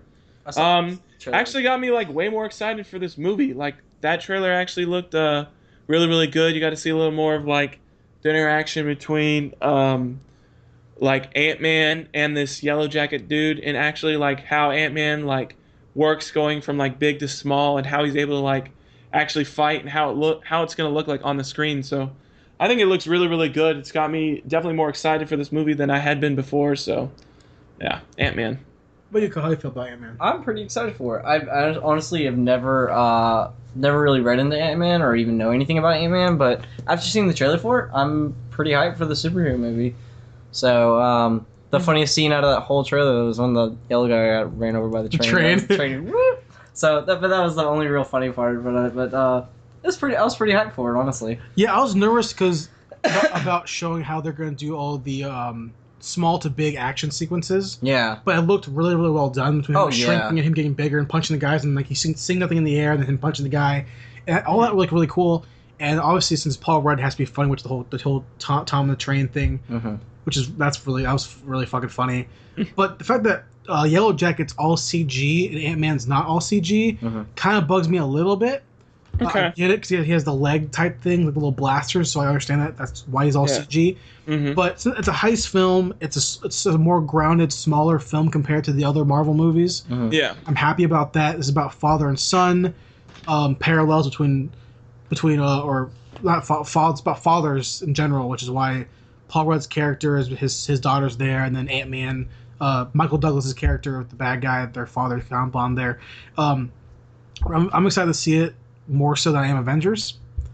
It looks a lot more fun. Ocean's 11 with superpowers, so yeah, man, I'm down with it. It was a really good trailer. I mean, we see more plot, even though we kind of got the general gist of it. Yeah. And the costume looks awesome. I like the costume a lot. It looks really, really good to me. The helmet of Ant-Man kind of reminded me of Guardian of the Galaxy. Oh yeah, because it was like silver and stuff. Really, yeah, it really reminded me of that. But I still think I think the costume is pretty cool. Did you like Guardians of the Galaxy, by the way? I did. I loved it.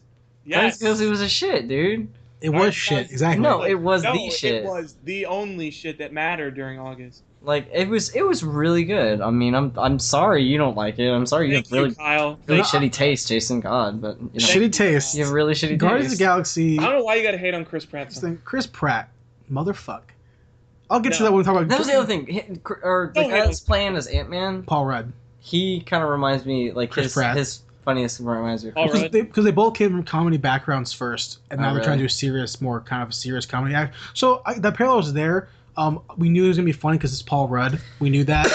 But people know Paul Rudd. Know that's gonna be. You can't have Paul Rudd be serious. We haven't seen it before. Which is why issues are with Chris Pratt, with Indiana Jones, whatever. But Ant-Man, it looks like a fun movie. I mean, I feel like it's gonna make a lot more money than people thought it was gonna make. Yeah, Oh, yeah. I think so too. Especially after are that really trailer, worried. I think a lot of people are starting to get hyped for it. So Yeah, I feel like it's gonna be one of those Agreed. situations where like people are really worried about Guardians of the Galaxy. Like, I mean, I was worried too. I was like, why the fuck did they make Guardians of the Galaxy? And it comes out fucking being one of the best-selling movies of the year. So it's like, I don't think anyone's gonna reach that level of money, but I think it's gonna make a ton of money. oh yeah, I agree. So Yeah. for sure. So what's next? Jurassic World. cool. Jurassic World. Okay, Zach, you're the fanboy here. I'm the fanboy of this. I will defend this because Okay, I whoa, think this whoa, trailer whoa. was sweet. I'm fucking hyped for it too. I'm the fan. Hell yeah. I don't No, know who the fuck Zach's been vocal about this for months and months and months. I've been vocal about this And- since we started talking. I think since we started this So- podcast, I've been talking about Jurassic Park. Zach, tell me how you feel. Then Colin can go to you afterwards. Okay. Zach, lay it on me. How do you feel about this trailer? How do you feel about it? I think it's awesome. I like how they did it. They expanded upon the kind of formula they've done over the past trailers of focusing on the theme park itself at first, focusing on all the different attractions, stuff like that. You saw a little more of like that underwater monster. You actually saw him like doing he like ate a shark or some bullshit. You saw a little bit of the Tyrannosaurus Rex thing just for a little bit. You kind of saw it with like the chained up goat, which is very reminiscent of like the original Jurassic Park, which is them going back again to the what are they going back to the first movie, making all these Easter eggs and these little hints to the very first, like the original trilogy, which I'm totally down for. And then you actually got to see the big bad boy himself, the D-Rex. What's I don't it know. called? It's called the D-Rex. because it has the large D, but it's a few. Yeah, but yeah. Okay. But I don't know. I'm not. The original trailers had me more excited for how he looked, because in this trailer you actually see like a full body shot of him and all that stuff, and I don't know how I feel about it. The spikes look a little bit too extra to me. I don't really like that. He doesn't look like as big as a T-Rex, like just straight up. I mean, I'm sure they're gonna compare him side by side at one point, and he'll probably be bigger.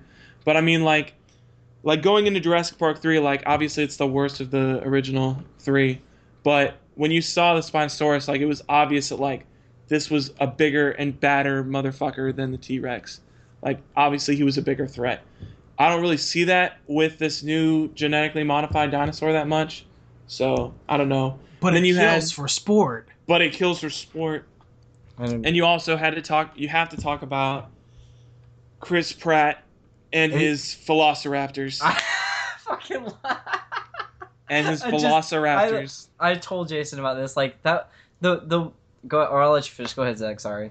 Well, the only thing I was going to say is, at first, Jason was there when I talked about when we originally saw this trailer.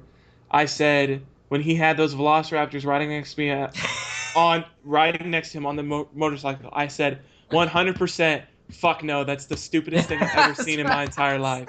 It's so stupid. That's what I said. And then the next trailer came out, and he did like the whole training thing, and it was like, it wasn't necessarily like he had trained them. It was more like he kind of like established like a relationship with them. I mean, and at that point, I was like, well, it kind of makes sense.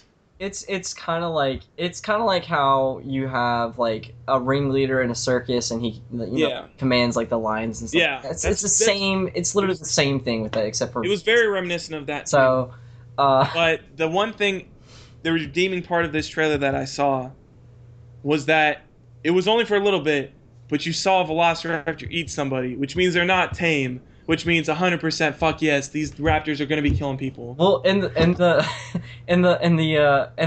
trailer, it did specifically state that the animal is telling the other dinosaurs what to do. Yeah, they were like it's communicating or something like that. It has like you thinking that maybe this dinosaur is like gonna be like the alpha thing, and it can they're command making it off as everything like else to.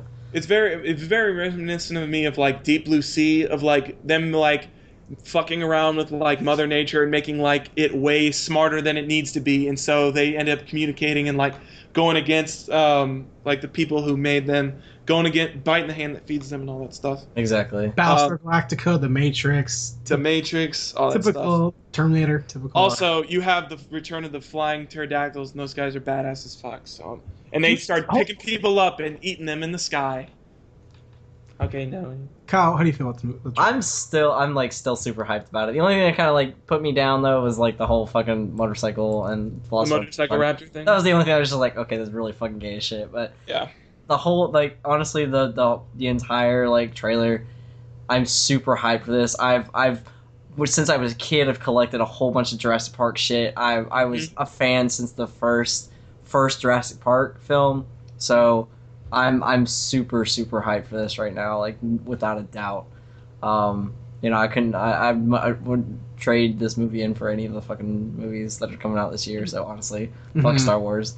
Mm-hmm. Anything that stood out to you a lot though? Anything that particularly made you super excited? Basically everything I told Zach. I mean, the biggest thing that I could possibly be hyped for. I mean, just really just seeing like how because in the first film, of course, like it was all about pitching this idea of opening up a theme park, and now they physically opened it up. And it's been open for a while too. Well, yeah, that's the thing. That's the thing. I'm really hyped to see. Seeing the old guy's idea come to real life, and seeing how they're promoting everything, except for the fact that they genetically modified the dinosaur, which is stupid as fuck. Yeah. So, but I love that idea, having it actually be able to see like his dream become a reality at that point, but in reality, it's not. Yeah, but I mean, Zach and I talked about this before a couple times before about how do you feel about Chris Pratt being a serious character?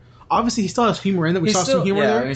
But how do you feel about him playing a character who's not? Do you think he's just playing Star-Lord again? It's probably gonna be that. Honestly, it's probably gonna be just a flip flop between just dinosaurs. Yeah, between like oh shit, this is like I have a dinosaur chick fucking chase me, or like spaceships or something. I want to fuck you in 2 seconds. Like, that type of thing. So, it's probably gonna be honestly the same thing. I'm pretty sure that Chris Pratt has built up that type of persona where. Yeah.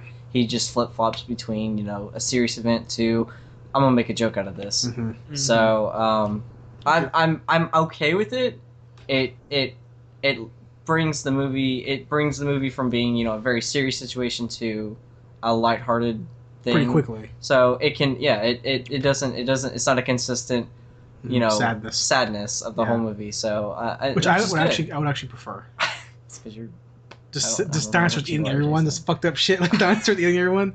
Oh my god! But the trailer for me, I mean, it gave us more story, actual plot lines to see, because the other ones didn't give us anything really, just glimpses here and there. Yeah. Motorcycle raptors, which in the global trailer, which is the trailer we're talking about, it has like kind of a build up where you see him. He's like, the dinosaur kills for fun, and he's like, we gotta find this is all his vision. He's not actually saying this, but he's like, we gotta hunt the dinosaur. So they're prepping to hunt the genetic dinosaur or whatever. Yeah. And he like looks around, and they cut to the scene where he's riding the motorcycle. I was like, how are they gonna go about that scene? I don't know. We gotta find the D-Rex. Get the raptors. No, that's stupid. That's still dumb. I was okay with it earlier.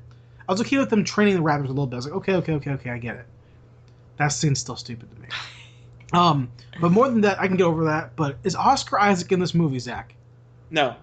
Who is the guy in the room who looks just like Oscar Isaac? Where he's like on a keyboard. He's like, oh no, just like Oscar Isaac. Either way, but Vincent D'Onofrio's in it. Yeah, he plays that one dude. He looks awesome. Yeah. In it, and then that's Jessica Chastain, right? No, Bryce Howard. Yeah, Bryce. She plays Bryce the girl. Dallas. Yeah, Bryce Dallas Howard. She looks killer. The main girl. Mm-hmm. She looks awesome. Like, I feel like she's gonna be a tough ass character. Do you think she's gonna die in the movie? She's gonna die, and she's gonna be a bad guy too. Yeah. I'm assuming she's definitely gonna be a bad guy. She's probably gonna be like that bitch scientist. Is like, don't kill it. Exactly. Don't kill it. Exactly. So okay. Yeah. Or keep a sample of it for future reference. Probably. She's like the what is it? What's his name? She's the fat guy in the first movie. Yeah, the white guy who try to steal samples for the different companies. Yeah. That's him. But hopefully, my hope is that hopefully Chris Pratt won't make it Star-Lord-y like. He won't be this cookie cutter thing we've seen him do before. Even though I'm like 90% sure he's gonna do that. But my favorite part about the trailer, besides the girl, the actress, being looking really cool, and Vincent D'Onofrio, is that we see that this park, when this shit happens, the park is packed to the T. Yeah, there's still people on there. People are there to see the new attraction, and shit goes wrong. So that's gonna be like, yo, we have casualties. We have a lot of casualties. That adds stakes to the movie. I was about to say, that's a lot different than like Jurassic, or the original Jurassic Park. Yeah. I'm honestly pretty excited to see people rip apart. Exactly. because Jurassic Park 1, it's like, hey, we're coming before anything happens. Oh no, T-Rex is out. Let's fix this. Jurassic World or Jurassic Park 2, it's like Lost World, whatever. Yeah. I don't remember what the storyline was of that movie. What happened in Jurassic Park? They got in like a different island where there was like, it was like a secondary like cloning island where they had all the other dinosaurs at, but they was like, instead of being in a park, like they were allowed to like roam free on that island. Stuff, yeah. Yeah, and then they brought a T-Rex back to Los Angeles. Yeah. They're idiots. And then in Jurassic Park 3, again, only like 8 people were on the island. Yeah. So this one, it's like they're on an island. None of them died. Yeah, and they're on an island, but it's a lot of fucking people. Which is why, like I said, I'm still really excited to see the actual park open up. Yeah. So. I mean, you see, their kids are going to be there 100%. Mm-hmm. Kids have to die. Mm-hmm. Yeah. But this is a kids event, so it's like, how willing are they going to go? How far are they going to go to show that these are not just clones? These are actual animals that are still ferocious. That part I'm excited to see, because I mean, like, Chris Pratt can't control all the goddamn animals. Yeah. He's a raptor trainer. You know, I mean, now it's the movie looks less like the first 3, where they're running away. Mm-hmm. This is more about a cat and mouse game between the big dinosaur and then Chris Pratt's crew. Because it's like they're hunting it, right?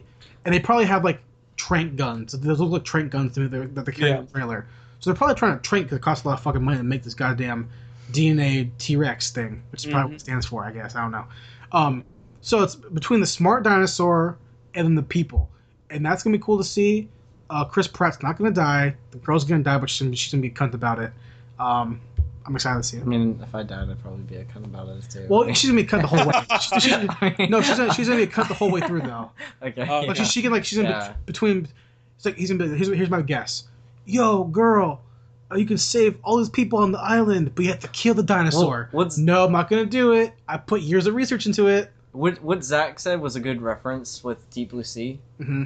Do you think she's gonna pull what the girl scientist did? Yeah. Do you think she's gonna pull what she did in there? 100%. Fuck yeah. You think she's gonna like sacrifice her life to basically save everybody else? Fuck no. No. I don't think she'll sacrifice her life to save everybody else. Here's the thing. But there is one scene in the earlier trailer, which they did not show in this trailer, that I'm very anxious to see what that's about.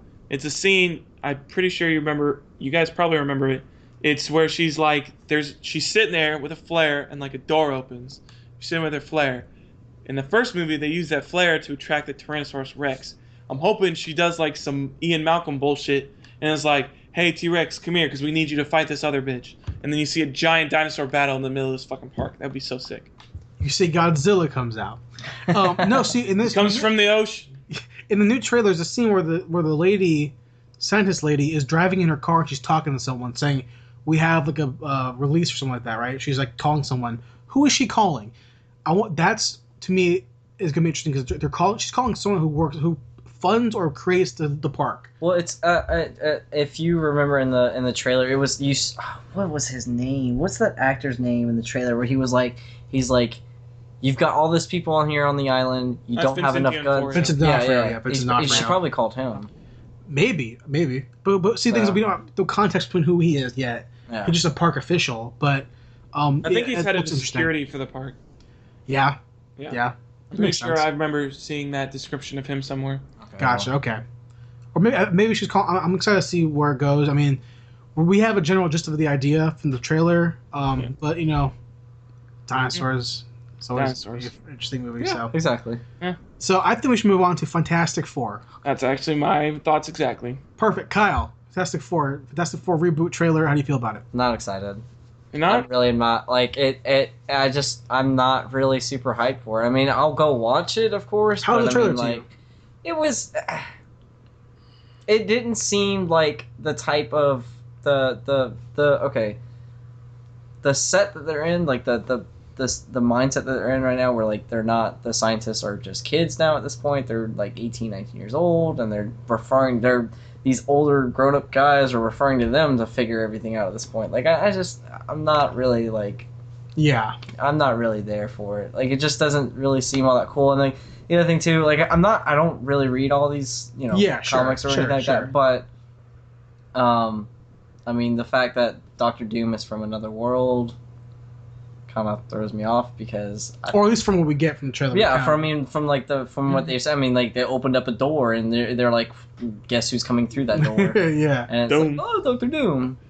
How do you feel? So compared to the other two that came out, think it looks better than those? That's hard to say. It really is. Really? Because I mean, like I said, I want to be open minded to it, so I'm not gonna say. But like, number 2 shit. is such shit. It was, but Jessica Alba was hot as fuck. She is hot as fuck, but still. Bang. So, all right, Zach, how do you feel about the trailer? I'm decently excited for it. I was happy that we got to see our first glimpse of Doom finally. Yeah. I really wanted to see what they. Yeah, I was really anxious to see what they were gonna make him look like. The fact that they kind of did the whole, I don't know why they did it again, but they did the kind of same thing they did with the first Fantastic Four, and they're like, he went and got fucked up with some shit. Now he's like half metal or something.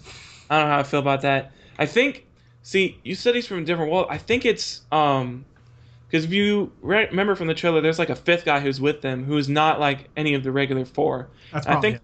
I was about to say, I think that's the guy who becomes Doom. Yeah. Okay. And then because even in the original ones, he's up there with them. Yeah, he's with them when they get their powers. So I think it would make sense if like they were like, yeah, Doom was with them. He went through we went to the other dimension with him, and he got completely messed up by it. Yeah. So, but you're excited for it though. You like it. I'm decently excited for it. I mean, I definitely would say I'm more excited for like Ant-Man or Jurassic World than Fantastic Four. But I mean, I'm definitely going to be in line to see Fantastic Four. When does Jurassic World come out? Do you know? It comes out in like July, I think. And this comes out in summer too, right? I thought Fantastic Four? No, I think all Jurassic these Park comes out June 6th, I think. Does it come out that soon? I think it comes out June 6th, yeah. But okay, so Fantastic Four, the trailer, looks shitty, in my opinion. I mean, I had gripes with it from the get go because they didn't show us anything for like a year and a half. You know, they were really just kind of like not showing us anything. And they pumped up that first trailer, which was a Christopher Nolan knockoff, in my opinion. Yeah. This new trailer, while it does give us more plot lines, a lot more plot to it. The fact that in the very first like 20 seconds of the trailer, they explain like these kids figured out interdimensional shut the fuck up. Like why? That's so dumb. Like I don't know. It just seems like they're really forcing that these kids are smart. These are 4 genius kids. We have one guy who's smart, but he's kind of a hottie. He's a hothead. Oh, pun. No, he's because he's turning a fucking torch. I get it. I don't see that this movie is going to have any sort of weight to it. I feel like it's going to be a lot of fluff. The effects look cool, but the dark tone doesn't really fit the characters. This is a family fun group of characters that don't need to be in a dark setting. Yeah. If they performed the first 2 movies well while keeping it lighthearted, because the first ones were really lighthearted, you know, I mean, they're really fun. Mm-hmm. They're shitty, but they're fun, lighthearted movies. They could have done that and not try to become this Batman versus Superman, Christopher Nolan type of thing, and just made their own fun movies and did well. I think that would have been more exciting to see. I agree. This movie looks like crap. I don't think it's going to do well. I don't think it's going to get anything past 2 sequels. I just don't think it's going to do very well. The trailer looked boring. It looked really boring and bland to me, cookie cutter. And while I do think the actors in it are really well, Michael B. Jordan's awesome, Miles Teller's awesome, Kate Mara, right? She's awesome. I think so. She's great. And actually, Kyle, earlier today you mentioned that Miles Teller, you don't think he's a good fit for Mr. Fantastic. Yeah, I wasn't really. He does not seem like the type of person that would play that a type super of role. nerdy science guy. Exactly. Yeah, I could see that. I definitely would. Miles Teller definitely wouldn't be my first guess as somebody who would play Mr. Fantastic. So, like I said, and like them taking it from switching the age groups from older scientists to like kids, young basically. super scientists. Yeah. It just I don't really like it that much. I mean, I've never read the comics, but like I said, most of the comics, visually, yeah. Most of the comics pretty much describe the They're older. Fantastic Four's older scientists that, Yeah, I don't really imagine like them like, hey, these kids figured out interdimensional transport. Let's let them go. Yeah. Let's go let this inexperienced people go. Come on. I mean, I guess it's a comic book movie. I should have disbelief suspended. I get that, but at the same time, it's like, but you're trying to make this grounded. They're making them look. We're going to ground this movie in reality. We're going to make this more dark, more intense. Well, it looks goofy still. Yeah. Your powers are still to be able to make your body stretch. That's still goofy. I mean, like I said, I'm still going to be optimistic about it. I'm still going to go see it, regardless of what anybody says, and base everything on my opinion. How I watch it, so. I got you. But speaking about superhero stuff, Batman vs Superman, Dawn of Justice trailer. Does that go? This was not as good as I thought it was going to be. Oh wow! I did not expect that. I mean, I've been hyped to see something from Batman vs Superman for a really, really long time. Because it was supposed to come out this year, and then they ended up pushing it back an entire year. Super pissed when they did that. But they had their reasons. I'll let Zack Snyder do whatever the hell Zack Snyder thinks he's going to do.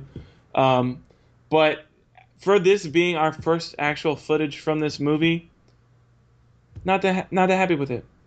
Yeah, I totally it didn't really give us much to go on. It gave us the same teaser footage that they'd given the Comic-Con people, and I was like, hey, don't try to fuck with me like that. Give me some new shit. All they gave me was Superman basically the whole time, and then you have Batman coming out of a plane or some bullshit, and that was basically it. The trailer to me, I agree. It looks like a piece of crap. It looks hokey. Looks like there's too much CG in it. Infinitely too much CGI in it. And you have these questions that we don't have answers to, which I get as a trailer, so it gets you intrigued. But why is there a Superman statue? How far is this from Man of Steel? Why does he have guard? He goes into some underground bunker and he's got people like bowing down to him. Like, what the hell's that? Like the scene in the trailer where he's lifting the car or whatever. Yeah. Looks so fake. So fake. I'm like, yo. And the movie just looks like it's so green screened. And so, like, I don't want to see this. Looks like Sucker Punch the movie, like sequel. It's like, I don't want to fucking see this. Not saying Henry Cavill's a bad actor or Zack Snyder's a bad director, which he kind of is. But the one glimmering piece of hope I have for this movie is Ben motherfucking Affleck. Ben Affleck is He looks so good as Bruce Wayne, and that we see him with his hair. Like, his hair's like grayed out a little bit. Like, he's beaten. He's tired. He's been doing this for a while. He's tired of his city being fucked up. That intense ass stare. Yeah, he looks awesome. And the Batman costume, done right, looks good. Really, really good. I like it. And it looks, because after the trailer, obviously people have been like tearing this fucking trailer apart. But one of the things that they noticed was that his suit looks like, because they've been talking about forever, it's like this Batman Bruce Wayne is gonna be a lot more like battle weary and hardened. He's tired and all this other stuff. His suit resembles that exactly. Like, his suit is like beat up. It's got cuts all over it. Like, it doesn't look like he just came out of the... Yeah. Like, he just made it. Like, it looks like an old suit that he's been wearing forever. It's been through the ringer more than once. It looks so good. The way he looks at the costume in the glass is like, I'm putting you on again. Like a very, like, Dark Knight Returns comic book type of Bruce Wayne, where it's like it looks like he put it away for a little bit and then he had to put it back. So I'm thinking, this is what I'm thinking. This is my opinion. Superman, he's Batman before Superman comes to Earth, before he becomes Superman. Okay. He's Batman. Okay. He puts it away. Okay. Superman comes to the Earth, fucks shit up. Mm-hmm. Bruce Wayne's like, God damn it. Puts the suit back on. Builds his version of the Hulk Buster suit, the Superman Buster suit. And which looks really great, that whole costume. So now we see how they're going to fight, because Bruce Wayne, or Batman versus Superman, any day of the week, he's dead. Superman killed. Yeah, he's dead. So in the face. Having that suit there, we see how that they can possibly fight on even close to equal ground, which is good to see that. Yeah. Also, his voice sounds awesome. That whole robotic voice sounded so cool. It's like, do you bleed? You will. You will. Oh, fuck yeah, Ben Affleck. Yeah. So that was really cool. The costume was great. The car, I'm tired of these goddamn tank Batmobile cars. Give me a fucking Batmobile. I thought when they showed that original still, it looked a lot less tanky. Like, it looked a lot slimmer. And then in this trailer, like, it looks huge. But they gave us the Batwing, and I was like, fuck yeah. With guns. dude, man. With guns, like, dang, Bruce, what are you doing? I'm tired of this shit. His Batmobile the original Batmobile from the comics, he has like guns and stuff on it. It's usually used as like a deterrent, but I mean, he still has like guns and stuff. But Kyle, how do you feel about the trailer? Who do we know? How do you feel? I mean, I'm excited for it. Yeah.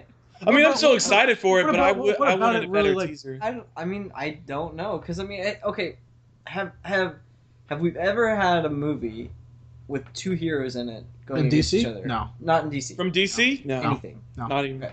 Well, Not even from Marvel. We haven't. It just. Avengers Part 1 had them fight each other for a little bit. I mean, for a little bit. This is like an entire movie dedicated to that. Though. No. Don't know. So, that's probably what's got to be really excited for, honestly. Like, seeing two huge, DC Well, it's universe. the characters from DC. Yeah. It's So, the characters. I'm really, really excited to see the turn that they're going to put on for this. So, yeah. And I'm, like I said, I'm a huge optimistic person, so I'm always open-minded to see how the director and the producers will take everything. I'm not excited to see all the CGI in it. So that satellite bit looked.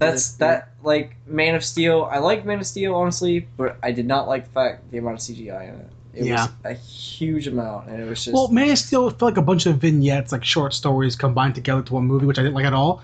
But in this trailer, you saw the scene at the very end where Batman's talking to Superman. And Superman like flies down to the ground to land. He just straight up drops. You didn't have to do that. That's just CG effects for CG effects, just to make it look cool. But the whole like statue of him and the false god and stuff like that, and Batman standing on his hand or whatever, I just don't know. I have a lot of questions that haven't been answered because of the trailer, so I get that. So maybe when the trailer comes out, when number 2 comes out, where we see more plot lines, I'll be like more hyped for it. But at the moment, I'm going to see it regardless. Don't get me wrong. But at the moment, it's kind of like, man, did we miss the ball again? Did they miss the ball again? Did DC strike out again? That's why I mean DC's got to do something though. I'm hoping that I got a feeling DC's putting like almost everything they have in this at this point just to stay alive or to compete with Marvel. So they've got some ground to make up. They really don't have. Marvel is pumping out movies left and right, whereas DC barely has anything at this point right now. So I'm like I said, I'm staying optimistic, and I'd love to see it whenever it comes out. I'm pretty hyped for it, honestly. So. Yeah, I mean, I'm gonna be one of the first people to see it when it comes out. I'm so excited. I've been excited for this movie since they announced it. It's just I wanted more out of this teaser than they gave me. Which, I mean, I understand it's still a year away, but I mean, like, you've been in production for a year. You've got stuff. Show me what you've got. I got more from the Star Wars trailer, and they've been pushing way less than this Batman trailer, which gives me a bad sign about this movie, that Batman vs. Superman is having either rough patches or they're not sure where to go with the movie. Yeah. But Star Wars. I'm hyped as fuck. I'm so hyped. But I'm still more hyped about for Jurassic Park than anything. Okay, Kyle, Star Wars. What about it? Do you like a lot? What stood out to you? How do you feel about it? Let's go to Zach. All right, Zach. Star Wars trailer. You want to start with me again? I mean, I can go first if you want me to. Yeah, you go first. Jason, you go first. You haven't gone first yet. Oh, thank you. I appreciate that. You're welcome. Zach was like, you can go first. So, Star Wars. I've been trying to stay black on this whole Star Wars thing, like trying to stay dark on it, like not reading all the news about it, not reading all the plot possibilities here and there. I'm obviously a very huge Star Wars fan, and the first teaser came out December, right? It was like November, yeah. Yeah. Okay, so that came out. I liked it to an extent. Whatever. People mad about the black guy in it. Didn't care about John Boyega. He's a great actor. I don't care. Yeah. This new trailer, more John Boyega. More John Boyega. It's great. Yeah. I liked it a lot. Hold on. I liked it. I liked it. It was a trailer that I enjoyed. It was. My excitement for it is definitely increased a lot, but nowhere near my excitement for the first episode 1. Which sounds dumb, but when I was a lot of people were hyped for the first episode. Oh, everyone in the world was hyped for episode 1 to come out because it's new Star Wars. Yeah. But we've been burned before, and I know that J.J. Abrams won't burn me this time. I know he won't. I know it's gonna be a good movie, but I'm being safe. I'm like, you know what? I'm gonna see it regardless if it comes out. But this trailer showed me a lot of things. Showed me a lot of plot lines. Showed me a lot of characters. Showed me that Chrome Stormtrooper. Dude, that or Stormtrooper. whatever it's called. I'm not sure they're called Stormtroopers anymore. The Chrome I think they're Trooper. still called. I think they're still called Stormtroopers. But it showed the trailer had the new Stormtrooper designs even more. It had got the new Empire logo. What are they called again? The New Order, I think. I didn't read anything. Oh, you didn't even read that? I'm keeping away 100%. Oh, they have new names for them. They're like the Rebel. It's the Resistance, and like I think it's like New Order or something like that. Like it's not the Empire anymore. It's but then the trailer also has obviously the narration from Luke, explaining that it's my family had it, blah blah. My sister had it. Now you have it. Blah blah blah blah blah. Han and Chewie saying it was good to be home. Whatever the fuck. That's probably my least favorite part of the trailer. 100%. The one that everybody was most excited for with all the characters? Everyone loved Han and Chewie coming back, and I said, when I watched it, fuck no. Don't give me that just to appease me as a fan. That's fan service to the highest extent. I don't need that. Because I'm so excited to see the new stars. I'm so excited to see Oscar Isaac, Daisy Ridley, and John Boyega be in the movie. They didn't really touch on Oscar Isaac that much. He's in it for like 3 seconds. It's like woohoo, and he flew away. Yeah, woohoo! But the trailer itself, I mean, you see Luke there with his new metal hand, his new CG hand. He looks sick as fuck. I actually like that hand design. Yeah, it's kind of cool. He's sitting there all robed up with a beard, I imagine, because he had a beard as contract. Yeah. You see Daisy Ridley's character, Rey, dressed like Luke was on Tatooine. So I'm assuming they're on Tatooine. No, they're on someplace else. They talked about it during the Celebration. See, I didn't watch Celebration at all. I made sure to stay away. I just read it afterwards, but it's a new planet. So. It's fucking Tatooine too. Same outfit as fucking Luke's outfit. Same thing. Fucking sand people rifle in her hand. Come on, it's Tatooine. But overall, the trailer was a good trailer. It's fun. We saw some more Kylo Ren stuff. That's kind of cool. With Adam Driver, get the fuck out of here. I hate you so much. But John Boyega's character, I'm insanely excited for because he is a Jedi. Yes. People think he's a Jedi. There's no confirmation. He's definitely a clone trooper. So you've got that. Not clone. He's definitely a stormtrooper. I mean, definitely a trooper. And they're definitely not clones anymore. Like they're just people. They're all dead. They're all dead now. Yeah. Clones are all dead. Yeah.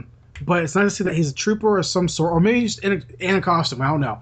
But the fact that they released like art that showed him as a Jedi. Mm-hmm. So with Luke's saber. So I'm like, the Daisy Ridley's character, find him, say you have Force potential, and then bring him to Luke, and then Luke trains him. Wait, where did you see him with a lightsaber? There's sketch art and like like what's it called, like preview art for at Celebration. I saw that on accident of him in like Luke's jacket, kind of from Episode 5. On his waist, Luke's lightsaber. Wow. So that's kind of cool. But other than that, I'm breaking it down too much. I know. Trailer was cool. I'm excited to see the movie. Have my doubts, like every movie. And a movie this big, I have my issues with it. But I'm excited to see Mark Hamill. I'm excited to see Daisy Ridley. Excited to see John Boyega. Excited to see Oscar Isaac as an X-Wing pilot. I'm down. Yeah. So. Yeah. I mean, same here. I mean, I can't really add much more to it. It was really awesome. I thought it was really cool to see the new Stormtrooper looks. I think they look awesome. Kylo Ren, you got to see a lot more from him other than his back. You actually got to see like his whole mask thing, and I don't know if you saw these, but they actually had like promo posters, like a few that they released like I think before the trailer came out, where you actually got to see like in more detail like his mask and stuff like that. It looks really cool. I'm not happy though. Honestly though, I want the CG dog fights. I don't know how I feel about that, man. I love practical effects, and those CG effects were they look great. Yeah. That's fucking Star Trek. Yeah. J.J. Abrams, I know you did Star Trek. Don't bring your Star Trek into my Star Trek or my Star Wars. Come on, man. Don't bring your Star Trek into my Star Trek. But I mean, I don't know, dude. That's just gripes here and there that I have because it's like a fanboy shit. But I'm excited. Kyle? I'm still hyped, honestly. Like I said, I'm really, really excited for it. So honestly, Jason pretty much covered everything that I could really ask. I don't think I really have any questions for the trailer though. I have a lot of questions. Really? Yeah, I want to know have so many questions. Where's Luke at? Well, I mean, Where's like Leia those at? basically. like.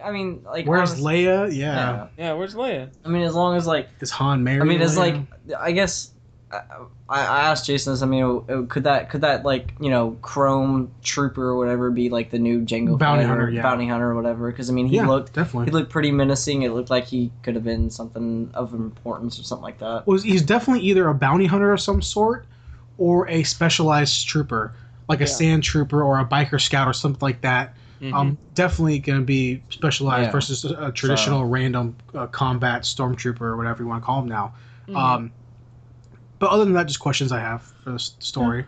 Like, I'm really thinking that Daisy Ridley's character, Rey, is definitely going to be Luke's niece. Yeah. Because the way the trailers seem like, where he's giving the lightsaber to a little kid, so it definitely seems like that's her as a little kid. I'm assuming that. I wonder who Luke married. Nobody, and probably. banged it out Shit, with. he is a Jedi. Nobody probably. Where'd he get the kid from?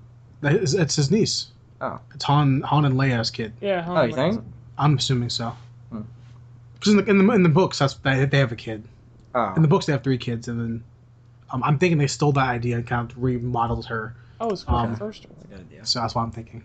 So, anything else, Zach, before we head out? No, that's it. Basically covered everything. There was a lot to cover these past 2 weeks. Yeah, I even tried to make the show shorter by cutting out. I know. Yeah, this we even discussion. cut off our movie discussion, and it still ended up being so long. Yeah, That so just tells you, movie news, man, never stops. there you go. Thanks, guys, for checking this week's episode out of the Ticket Stubs Podcast. Zach, if they want to find us online, where can they find us at? If they want to find us online, they can find us on Facebook.com/Zach and Jay's Ticket Stubs. They can find us on YouTube.com/Ticket Stubs Podcast. Or they can find us online where we have all our articles, weekly watch, possible movie reviews, depending on whether we see anything or not, on theextendededition.com. Where you can also check out Jason's secondary podcast, Jay at Warp Speed. Yes, you can. If you want to follow us on Twitter, Zach, where can they follow you at? Oh, they can follow me at Zach Austin Tyler. Well, you, Kyle, you have a Twitter? No, I do not. I don't tweet. All right, you can follow me on You don't Twitter at... You ain't a tweeter? I'm not a twat. You're not a twat? You're not a twatter? I'm not a Tweeter? tweet, so. You can follow me at J at Warp Speed as well on Tumblr at j@warpspeed.tumblr.com. Zach, they want to follow you on Tumblr. Where can they find you at? Oh, they can find me at places, yari.com. Tumblr.com.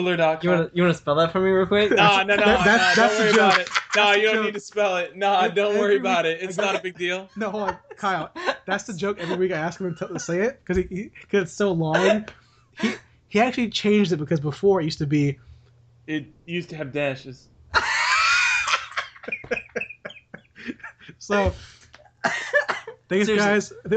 Kyle, if they want to follow you anywhere, anywhere you want, they want I to follow. mean, you don't want to follow me. Okay, there we go. There we go. Thanks a lot, guys. We'll see you guys back next week. See you guys. Later.